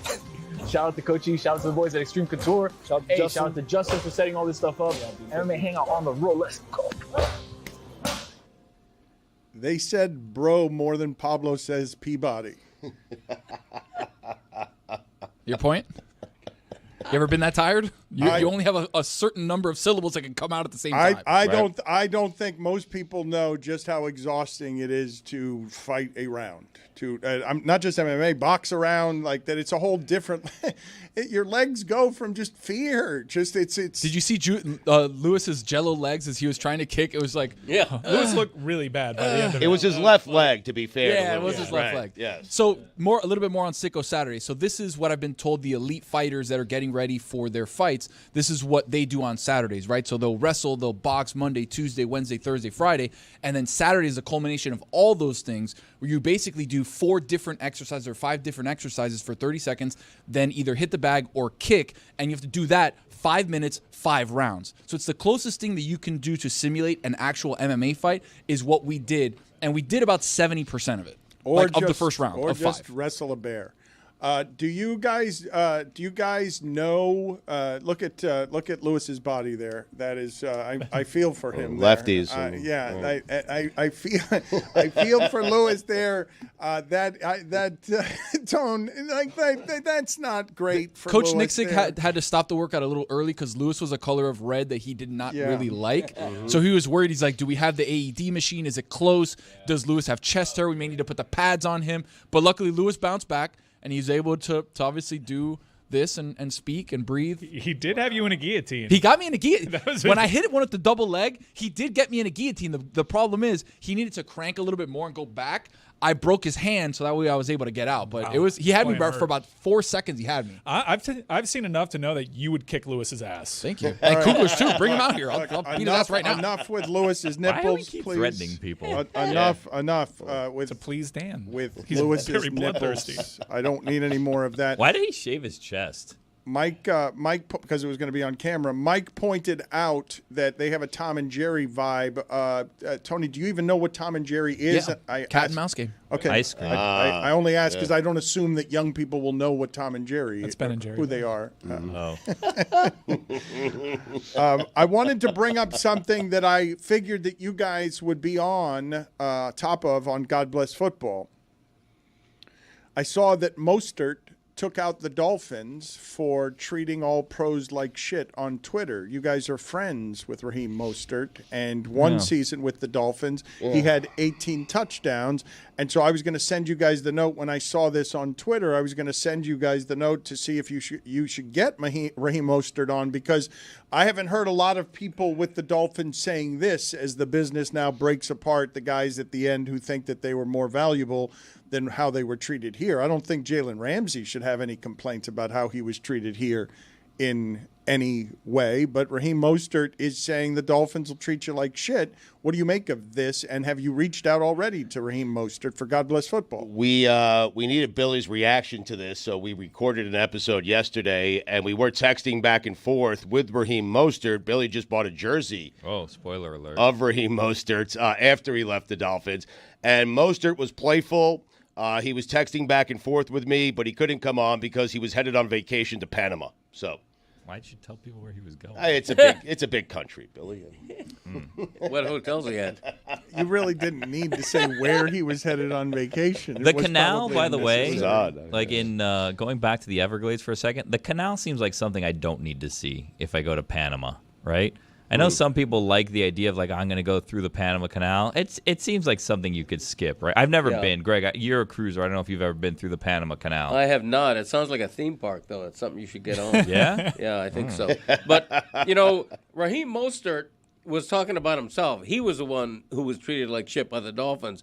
He scores 20 touchdowns, has 1,800 yards rushing, and the next year he's replaced by Achan. And all of a sudden, younger, cheaper, faster, better. He's the backup running back after a career year. Right. So that was a veil. You know, he wasn't talking about Jalen Ramsey. He was talking about himself. That wasn't about Ramsey, by the way. That I think was more so about Jonnu Smith because he was saying Pro Bowlers. Yeah. Because Jonnu wanted a new deal, and then they ended up shipping him off. I mean, you could also say that they treat Pro Bowlers very well, even if they have chronic concussion problems, because Tua was a Pro Bowler, got a big fat contract. Hell, you could be a Pro Bowler and on your way to work and get arrested or detained, and they'll reward you no matter the optics. It seems as though Tyreek Hill, even when he begs to leave this franchise, the franchise won't get rid of him. So I think there's an argument against it. And Raheem Moestert has benefited from other franchises looking at that position being interchangeable. He made it to a Super Bowl with the Niners, and he got a starting role because in this Shanahan offense, and he learned down here when he set the franchise record for touchdowns, it's very interchangeable. He knows that better than anybody. Tyreek Hill got that treatment because he's Tyreek Hill. I mean, I don't know if Moestert gets the same treatment if he gets arrested moments before a football game. We just can't cover a blanket over Pro Bowlers, though, because they do pay guys. To Billy's point, the Panama Canal, right? Like you figure like, oh, it's cool. It's like connects the Atlantic Ocean to the Pacific Ocean and like whatever. Would you be proud enough to rep it as having it as like a bumper sticker on your car? Because I passed this car the other day and it was Canal Panama, and they had like a little like plate on it.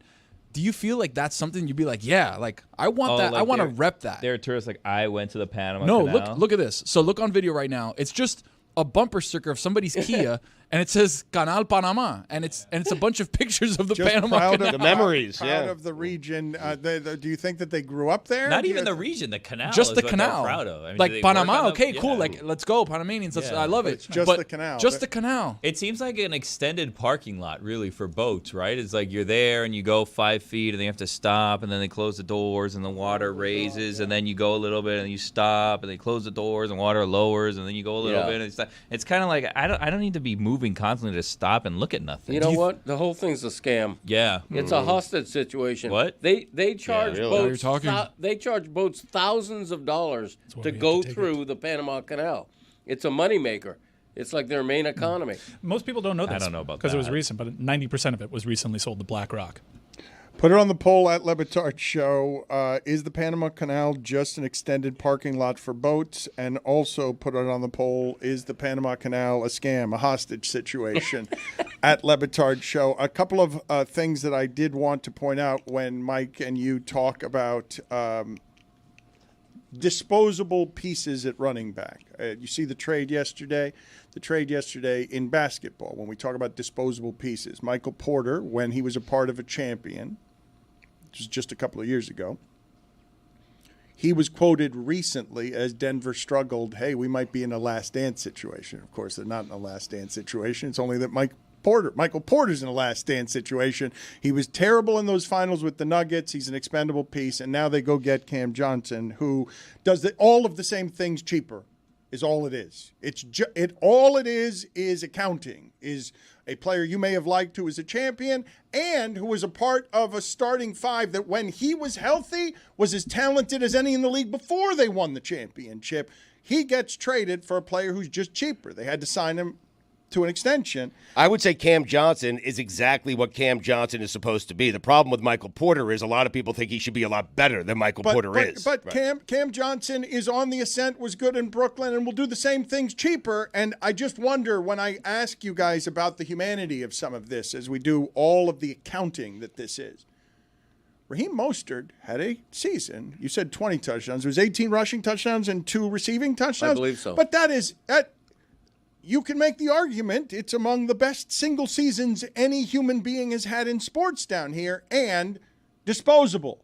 Totally disposable. What happens to the allegiances between customers and fan bases when the players are that disposable? That 1 year to the next, oh, the coach did the 18 touchdowns there, not the running back. The running back is interchangeable. Achane is cheaper and he's faster. He'll do the same thing. There are very few running backs that bridge that gap with fandom. I think you're seeing it a little bit with Nick Chubb in Cleveland. Cleveland had a deep connection with that player, but I think sports fans are highly educated in this country when it comes to that position, and they know. But what I'm saying, what's the cost of it when you make it that disposable? Yes, I understand that over the last 5 years we've been watching, oh, look at that. You have an assortment of players like Todd Gurley who come and go like that. Need him to win a championship, don't need him, done before he's 30, yeah, whatever. He was a flash, 4 years. NFL, not for long. When I ask you about the specifics of this one guy, you guys love him. Yeah. You guys have bought his jersey. You guys have a connection with this human being who scored 18 $39. touchdowns in a season for the Dolphins. I think when he scored his 16th that season, Billy told him to hold out. I mean, I did tell him in the middle of that season to stop playing. I said you should hold out and get more money. Having a man. year. What are you doing? Good advice. I mean, you can imagine his frustration. He has a career year at age 30, old for a running back, and then the next year he's a discard. I don't blame him. Well, he got hurt in that first game, to be fair. True. But this is what I would just ask you guys as we make all these guys disposable and totally interchangeable. Do you think that the ego it takes to get to the top of sports that Raheem Moestert, who is check out all the speed charts. They say the fastest runs are all him. He's faster than anyone in the league. And the one season he was used right, or felt he was used right, and was healthy, scored 18 touchdowns. Don't you think he thinks that's who he is? Or do you think he thinks he's the guy who doesn't score 18 touchdowns in a season? I mean, he has a lot of seasons where he didn't score 10. Okay, but what do you think he thinks he is, though? Like, in terms of self-awareness and ego when it takes to get to the top of sports, don't you believe that Raheem Mostert's self-assessment would be that he's fast enough and has proven enough that that's something that he feels like he could do again? Yes. Ego always outranks self-awareness in athletes. Always. Right. I'm certain he thinks he can do it again in the right situation with the proper amount of carries. Nobody but him would think that, but you understand what I'm saying? But saying? didn't they give him a 2-year extension at the age of 30 after that season? I think they did, right? He was hurt some last year. Right. And, again, Achane is faster. Right. There's always someone younger, cheaper, faster. Always. Well, that position, yes. But at any position. Well, not quarterback, I mean. He's also been discarded twice by the Dolphins. Like his rookie year, he was with the Dolphins and he bounced around a little bit, and then eventually he found a home in San Francisco. Then he comes back to Miami. He kind of proves, hey, you know what? Maybe you should have held on to me a little bit. He has the year that he had. He signs the extension, but then he gets discarded again. So I can understand why there's ill will there. That position is so weird where the Eagles, without Saquon Barkley, were so close to beating the Chiefs 3 seasons ago, and then they get Saquon, they win the Super Bowl, but they could have won it without Saquon Barkley. They almost did. Tony, we're going to play Kugler's game next. Are you rooting for it to Wait. fail? It's going to be great. I'm going to text Roz on the side and be like, tank it. You look so good in that video, man. Thank you, buddy.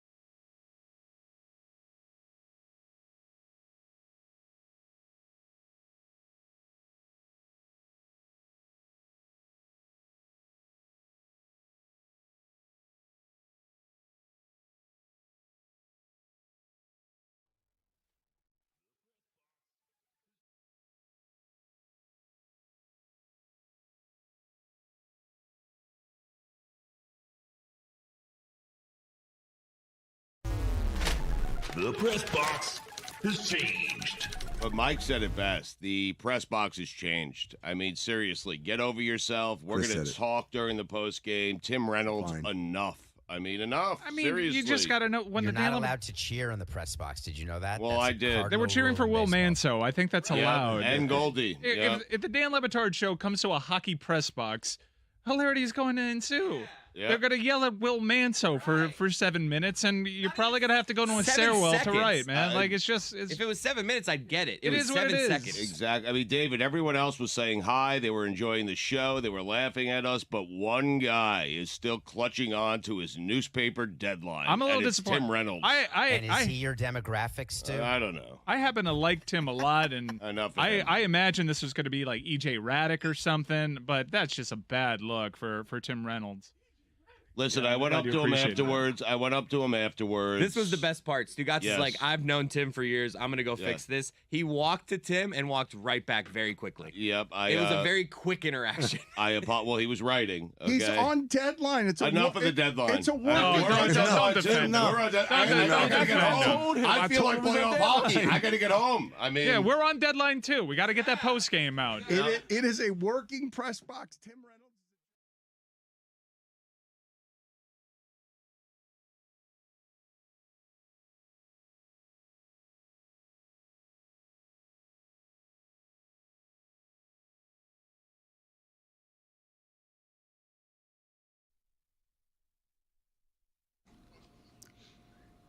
In the frenzy and emotion of the last bit of content that we were making, was it Tony or Billy who accused Kugler of creating a game that Ross didn't understand the last time? It was me. It was gold or good, and nobody knew what the hell it meant. Okay, but I think "Oh, she yeah, this knew is how to great." play it. I think it was the rest of us that were confused, and it was a poor explanation. Kugler's got a new game for Ross that is going to be more difficult than that one. But, Ross, I don't remember. You tell me, and thank you for joining us.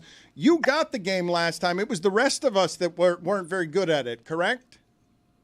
We went with the flow. We just took it as it came, good as gold. Yes. Okay. That means she doesn't know, up, Dan. y'all? Yeah. No. I wanted to talk to you about the basketball transactions of the moment. Can you tell me which one you found most interesting? All of the players are signing with the same teams, it seems like, minor transactions. I thought the statement afterward was weird, but what did you find most interesting about the last couple of days? Well, I thought the draft was exciting, first of all. Shout out to Kaman Maluak out of South Sudan. Love that for African basketball players. I actually got to know him when I was in Dakar in Senegal with the NBA Africa and BAL, the basketball league they create out there. And this is part of the globalization of the game. The NBA has been heavily investing in Africa, and there's going to be a lot more than just one Joel Embiid or one Pascal Siakam. So that was exciting. I'm interested in the Mike Brown rumors as a head coach for the Knicks, perhaps. I got to know him really well in my time with the Warriors, and he's obviously a very accomplished coach. I heard Dawn Staley got an interview. I don't know if that's true or not. Well, can we talk about that for a second? How would that go? What are your thoughts there? She would be immediately the most high-profile candidate they could possibly get to replace Tom Thibodeau. It would be the splashiest hire that you could possibly make. It would win the headline or be a headline. I don't know. It depends on who's reading the headline. Dawn's highly respected. She's a winner. She's done it on the Olympic level, on the collegiate level. She's won as a pro player. But she is, I think the Knicks made a splashy move in moving Tom Thibodeau and moving Tibbs and not really having a great plan on what the next move would be.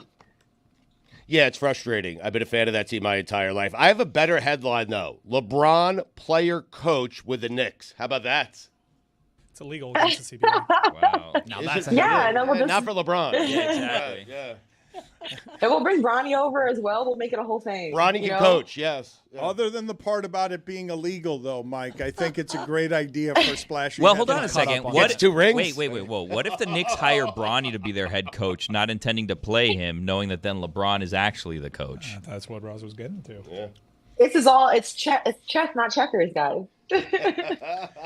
I'd like to bounce around the league a little bit with you. Jaren Jackson Jr. for $240 million. Thoughts there?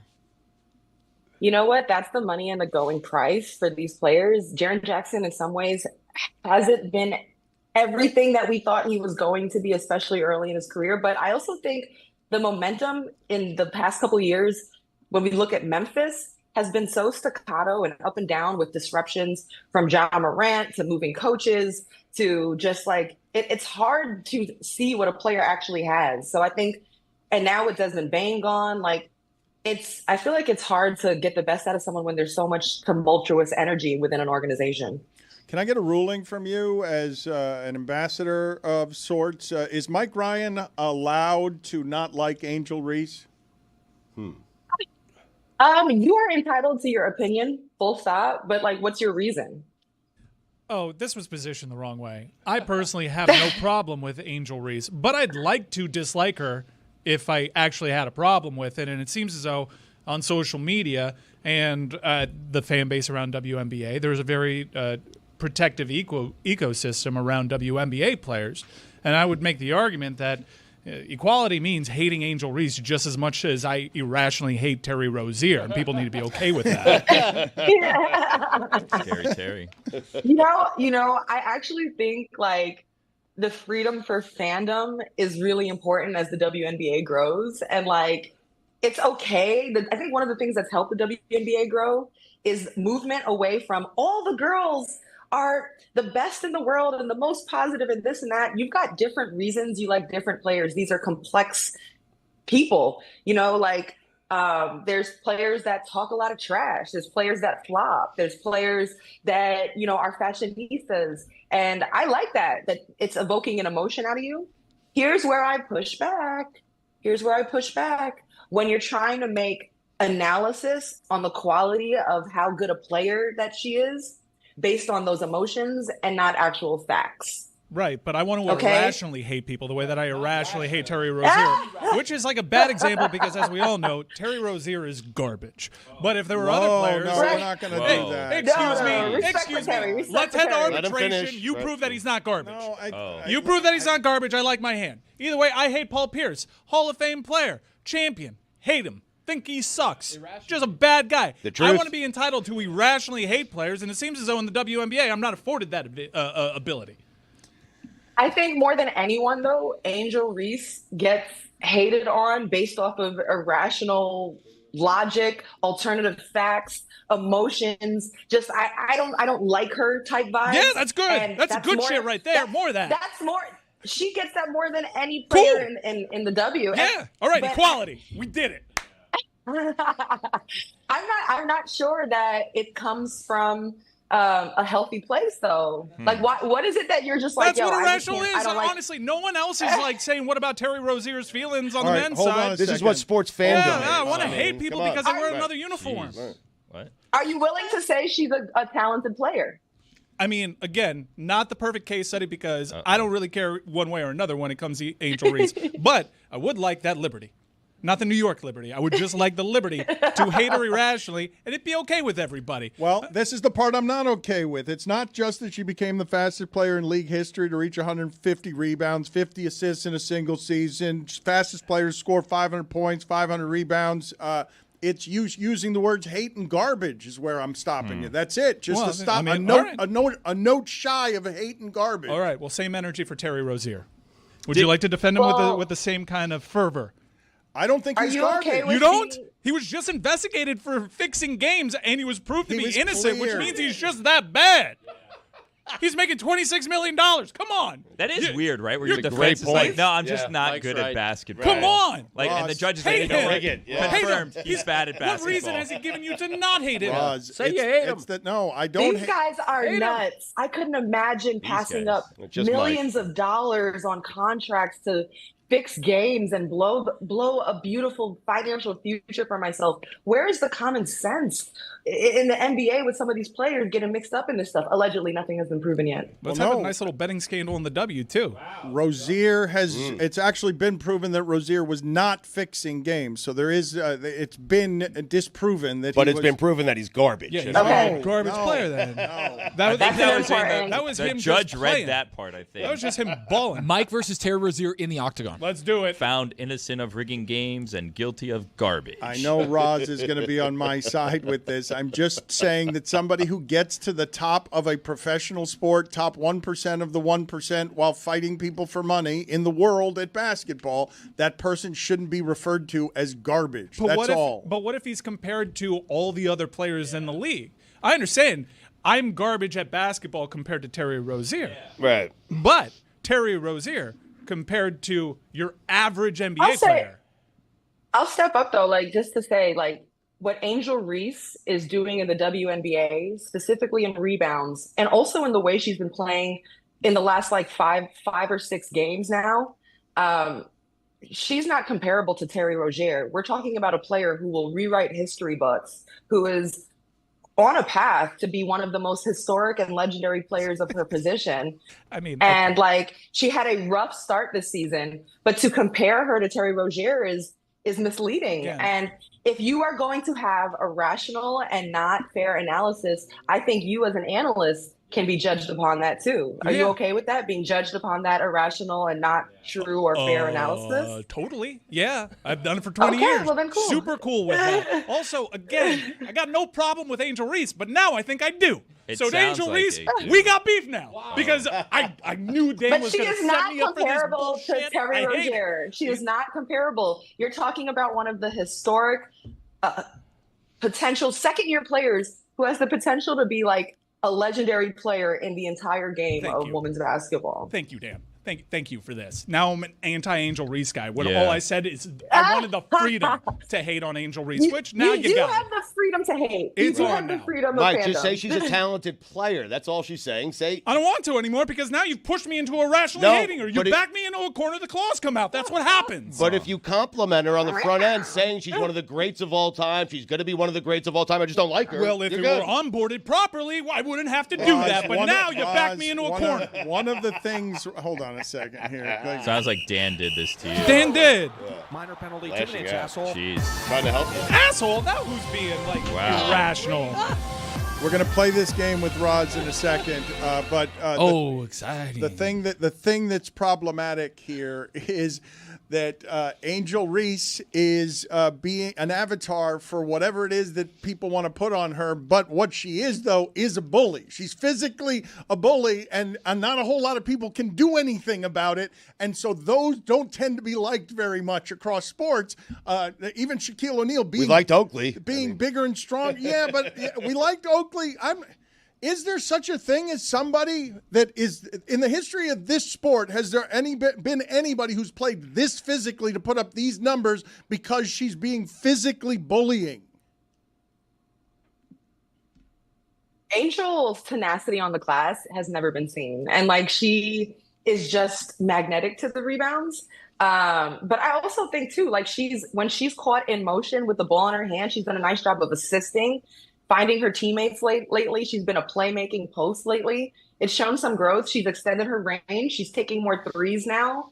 I mean, these are things you'd notice, you'd have to watch.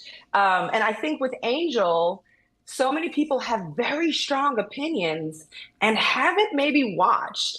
I'm curious if Ryan, did he watch Angel Reese play this season? I'd love to know if he's watching the game. He's sulking Ryan in the has other it. room. Let's Neither play is this Mike. game. She's Yeah. got to get out of here. Watch, listen, and subscribe to Good Follow. She's doing a spectacular job on it. She's on Instagram, TikTok, and YouTube. The game is gold, silver, bronze, or did not podium, or did not podium. So Wow. it is wordy, but Rolls right off the tongue. Christ. Gold, Roz or Nas? silver, bronze. Well, or, hold on. Do you know how the game works, Roz? This is how it works. It's essentially blind ranking. So you're going to get a name, and then you have to say, is this person gold, silver, bronze, or not podium?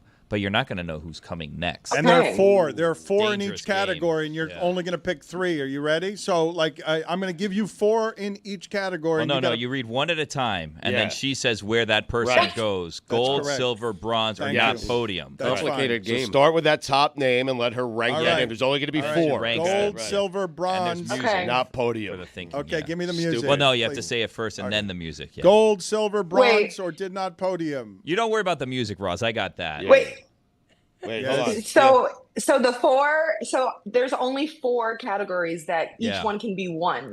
No, there's four Oh. slots. Yeah. Yes, Not you confusing. don't know Yeah. what's coming. Yeah. You just have to say Yeah, gold, exactly silver, or right. bronze. And I'm telling you in advance, I'm going to give you four choices, and you're going to only be able to get This is three great. who medal. Well, one's Okay. not going to podium. There's only exactly. four answers. I only have four things That's I can right. say. I got Right. it. Yeah. And Okay, only I three can- I slots. Be can handle careful. that. It's a dangerous Yeah. game. Really you know? easy, Lots though. only. Really Right. easy to Give me the understand. music. Okay, Give me the so- music. And at the end of that, you're going to spar with someone. Kugler. Unless they leave. Okay, Give and me then the it's a music. fight to She's the end. gotta Got it. go. Okay. She has to Yeah. go. We're ready. Not podium. Play the The music. music is after the choice. It's thinking music. Right. I'll just play it. What's the What are the rules prize? again?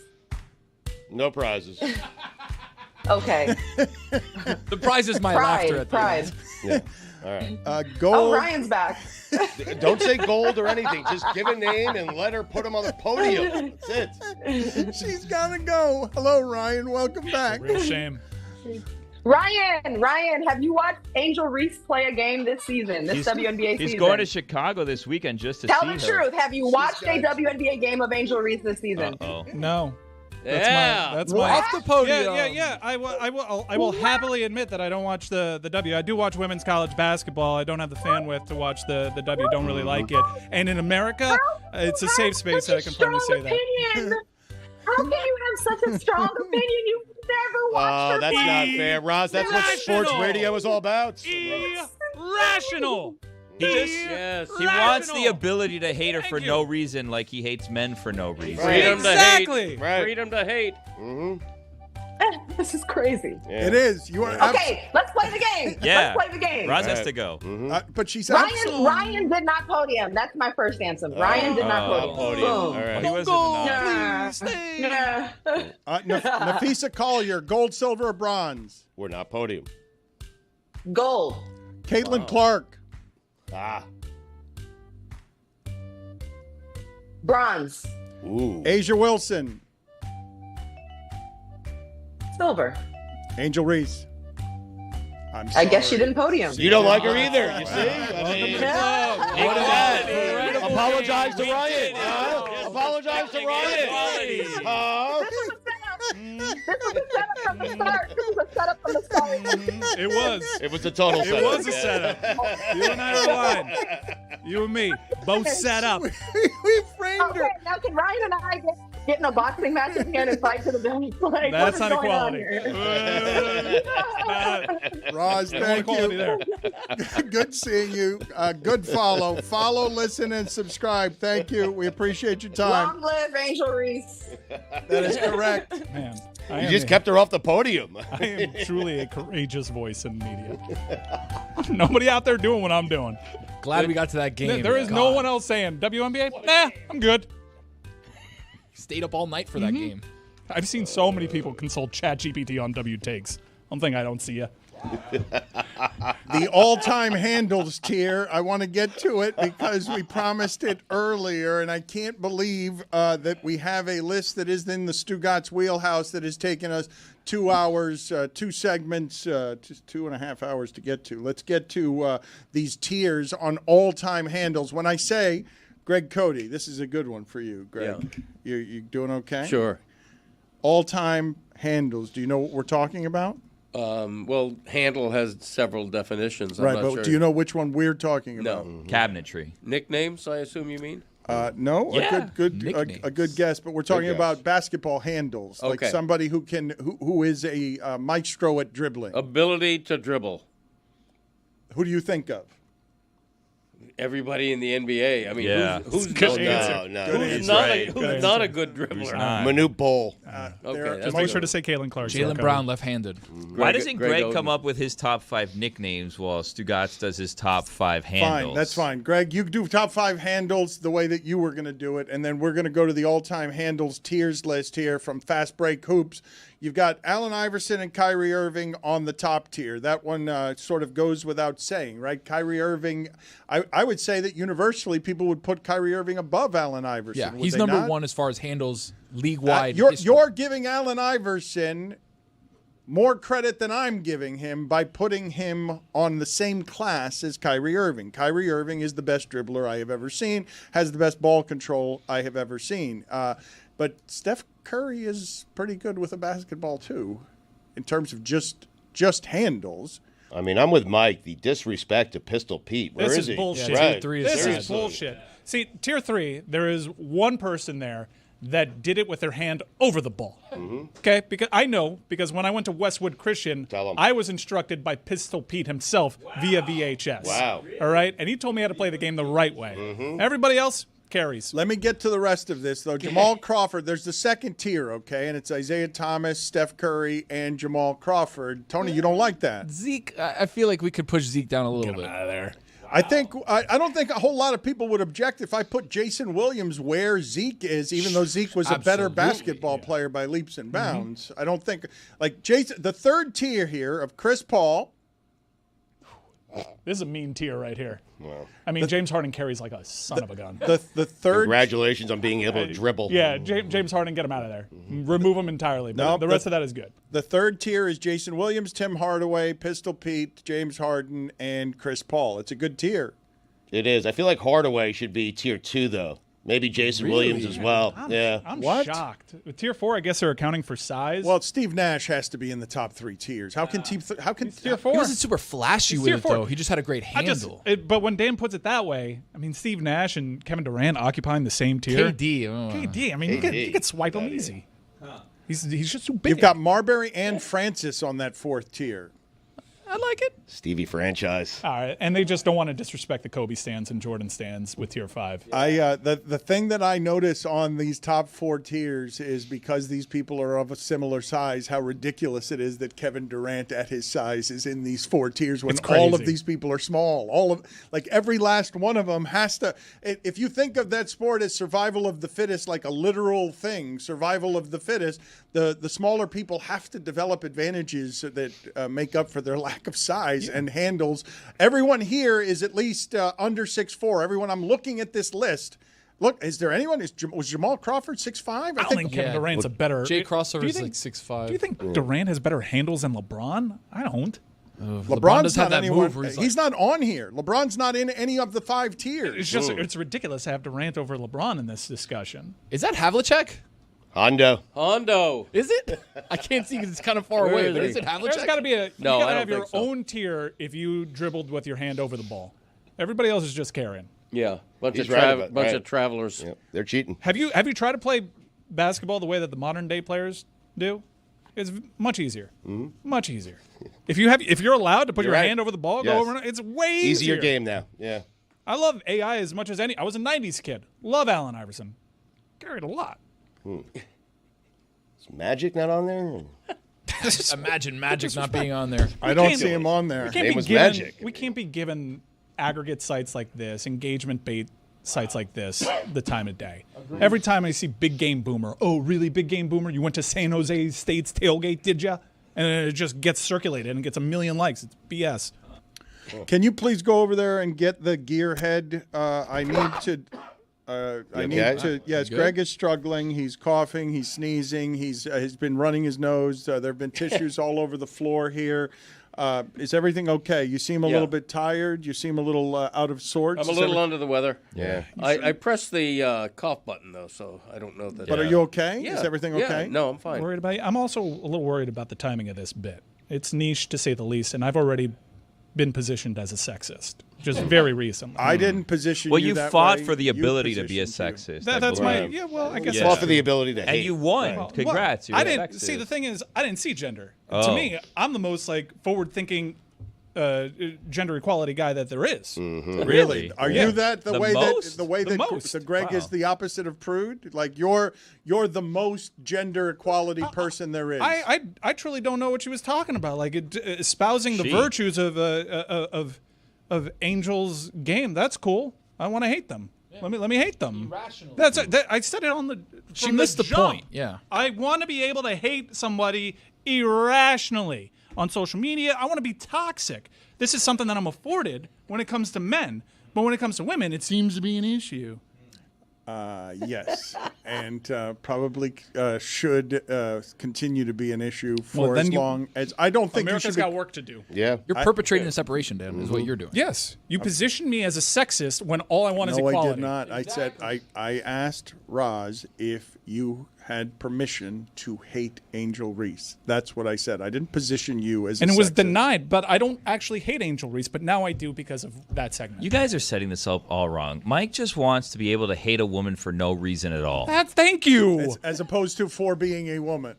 I mean, look at that. I don't like whatever your tone, his reason dude. is. What are you his doing reason, there? Not mine. They're his reasons, Dan. Exactly I don't like right. your tone. 5 reasons. I don't know. Brad Marchand is a. Do I just hate French Canadians now? That's my thing.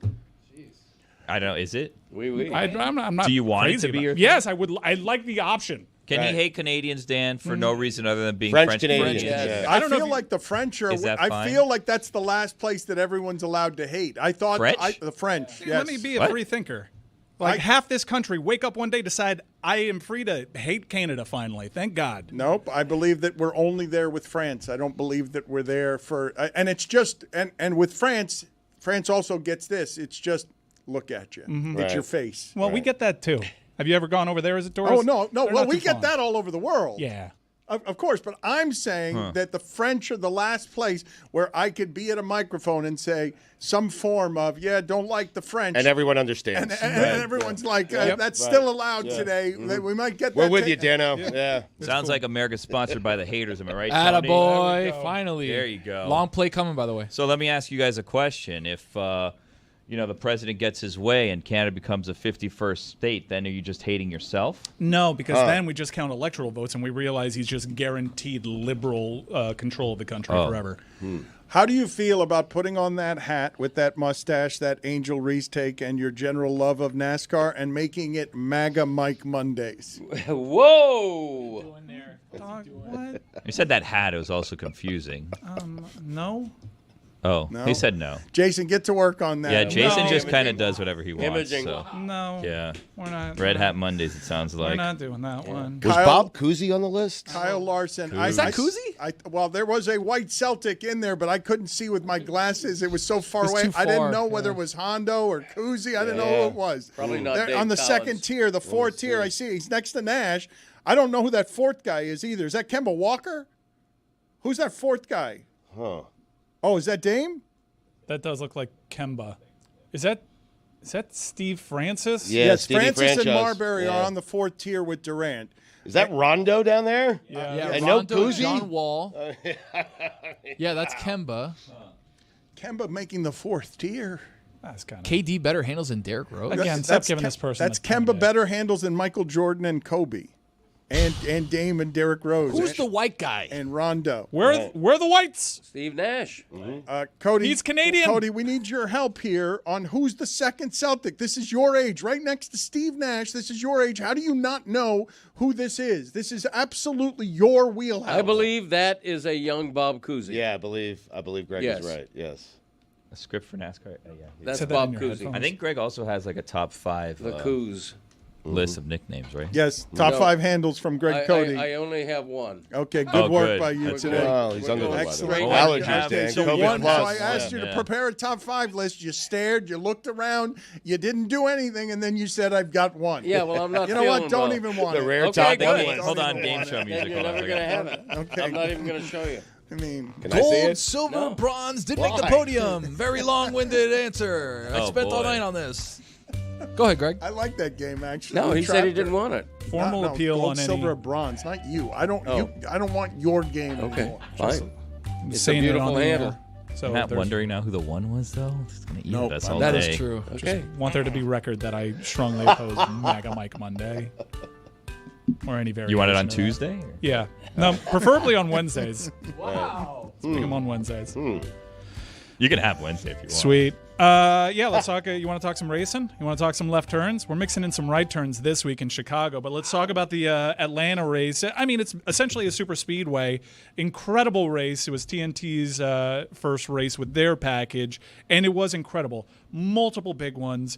DraftKings unveiled this in-season tournament that featured head-to-head matchups. It was a bracket challenge, and damn near all the lower seeds won because of the chaos that was on this track.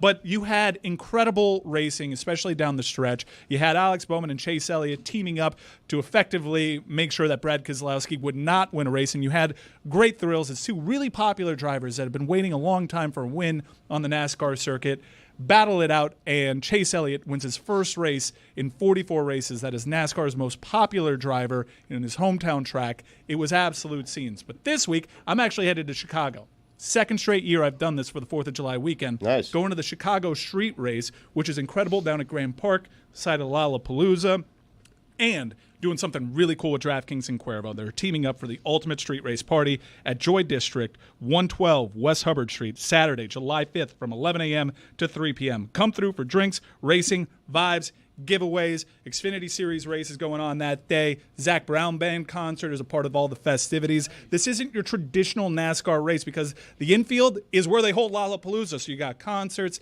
activations, incredible opportunities to meet and greet with some of the circuit's greatest drivers. And for a street race, I really hope the weather holds up because this one has promise. The Xfinity Series race last year was one of the best street races I've ever seen, with Larson and Van Gisbergen doing battle. But for whatever reason, the Cup Series has just never had the benefit of good weather. If you have a sunny day in summertime shy, downtown, with all those buildings around it, it should be picturesque. And for a street course, really good racing. So I'm excited about that. And just whatever happens, we cannot have a repeat of last year where Alex Bowman somehow wins. You mentioned Kyle Larson, though. What is the video setup that is required here for somebody throwing an F-bomb into the sky? What is the context that this video with Kyle Larson requires? So Formula One fans got super excited because there was chaos in their most recent race, and they don't know chaos. Chaos is a NASCAR race, especially super speedway racing. So this will put you in Kyle Larson's car as a spotter is talking to him, helping him navigate the chaos that's in front of him. Kyle Larson, one of the few big-name drivers that didn't get caught up in this mess, and it was by expert-level driving and expert-level spotting. Here's the video. Back middle lane now. Tight, reckon in front of you. Reckon, hold it straight, watch 20. Check up, middle, watch 12, watch, check. Keep coming, up. That's crazy. Holy Great job. Really good heads up. Yeah. It's absolute chaos. Let's throw up one more time just as B-roll. You don't need the sound there. But these cars are going, at this point, 170 miles per hour. And everyone's fishtailing. No one's in control of their car. Kyle Larson's had some really good moments this season and some tough luck this season. Somehow avoids this. This is the same spotter that went at Kyle last year when Denny Hamlin was kind of bullying him a little bit, and he's like, he pulls that move because you let him, and he got all sassy, and Kyle Larson was like, dude, shut the fuck up. Seems like they made up. Have you guys been scared like that? That's happened to me a couple of times in a fishtailing car, one time spinning on a highway. When you're drafting on the highway, Dano? It was not while drafting, but it was just, I did not know in Bristol, Connecticut how to drive in snow as a Miami guy. Wasn't aware that you got to use your brakes differently, so I just didn't know. Nobody taught me that. You got to have special tires. Have you guys ever been in a fishtailing car? It's horrifying. Yeah, when it's raining down the Florida Turnpike, not fun. Also, there was one time I was driving to Tallahassee for an FSU game. That's the only reason I'd ever be in that crap town. And I was driving an Excursion, and I was going about 75 on the Panhandle, blew a tire, somehow saved everybody's life.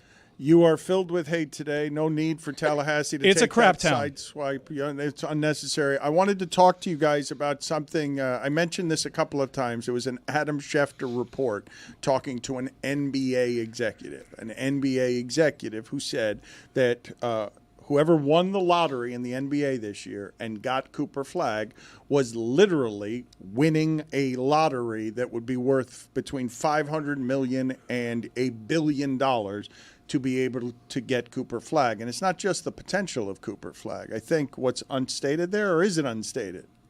You tell me if you hear a lot being talked about in this realm. It's white American Cooper Flagg being great at basketball.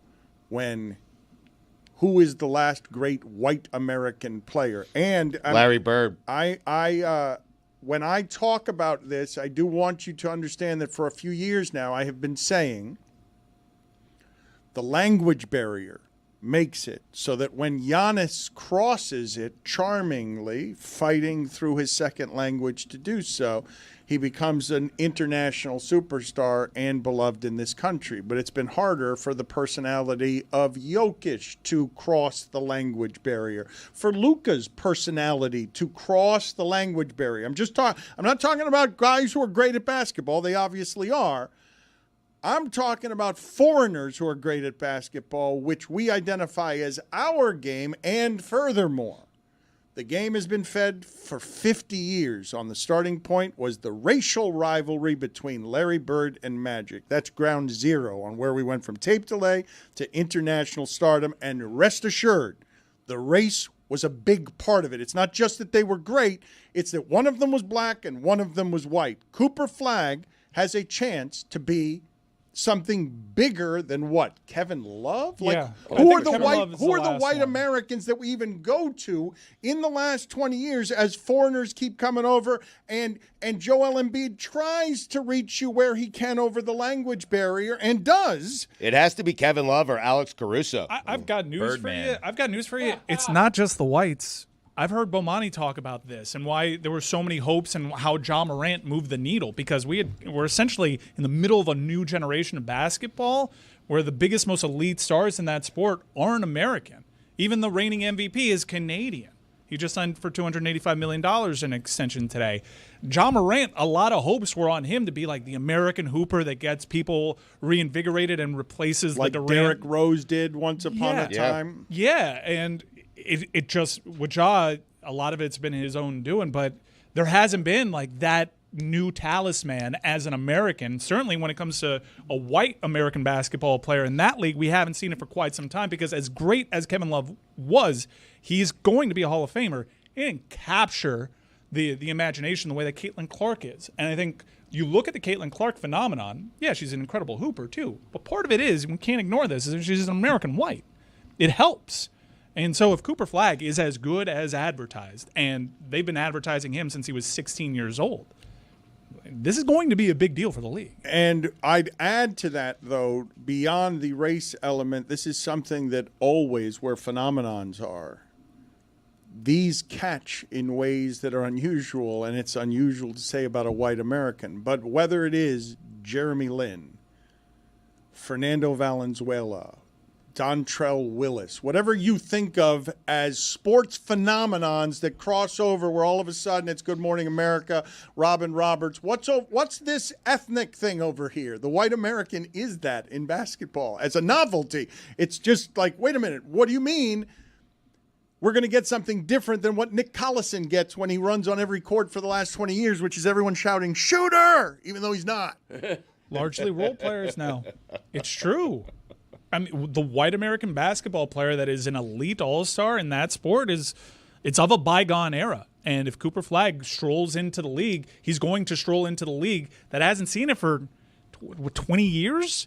You guys may not like this answer, but the person you're talking about is Tyler Hero, right? That is the answer, Tony. All-star. Yes. And yes, it's like, yes. Has he taken the nation by storm? He's got a song with Jack Harlow that uses his name, but like even that doesn't breach like pop culture the way it does. But remember, they made their deep runs with him injured. The rookie run that he put, was it 40 points in the bubble, an incredible performance there. Remember how outsized the reaction was for Tyler Hero.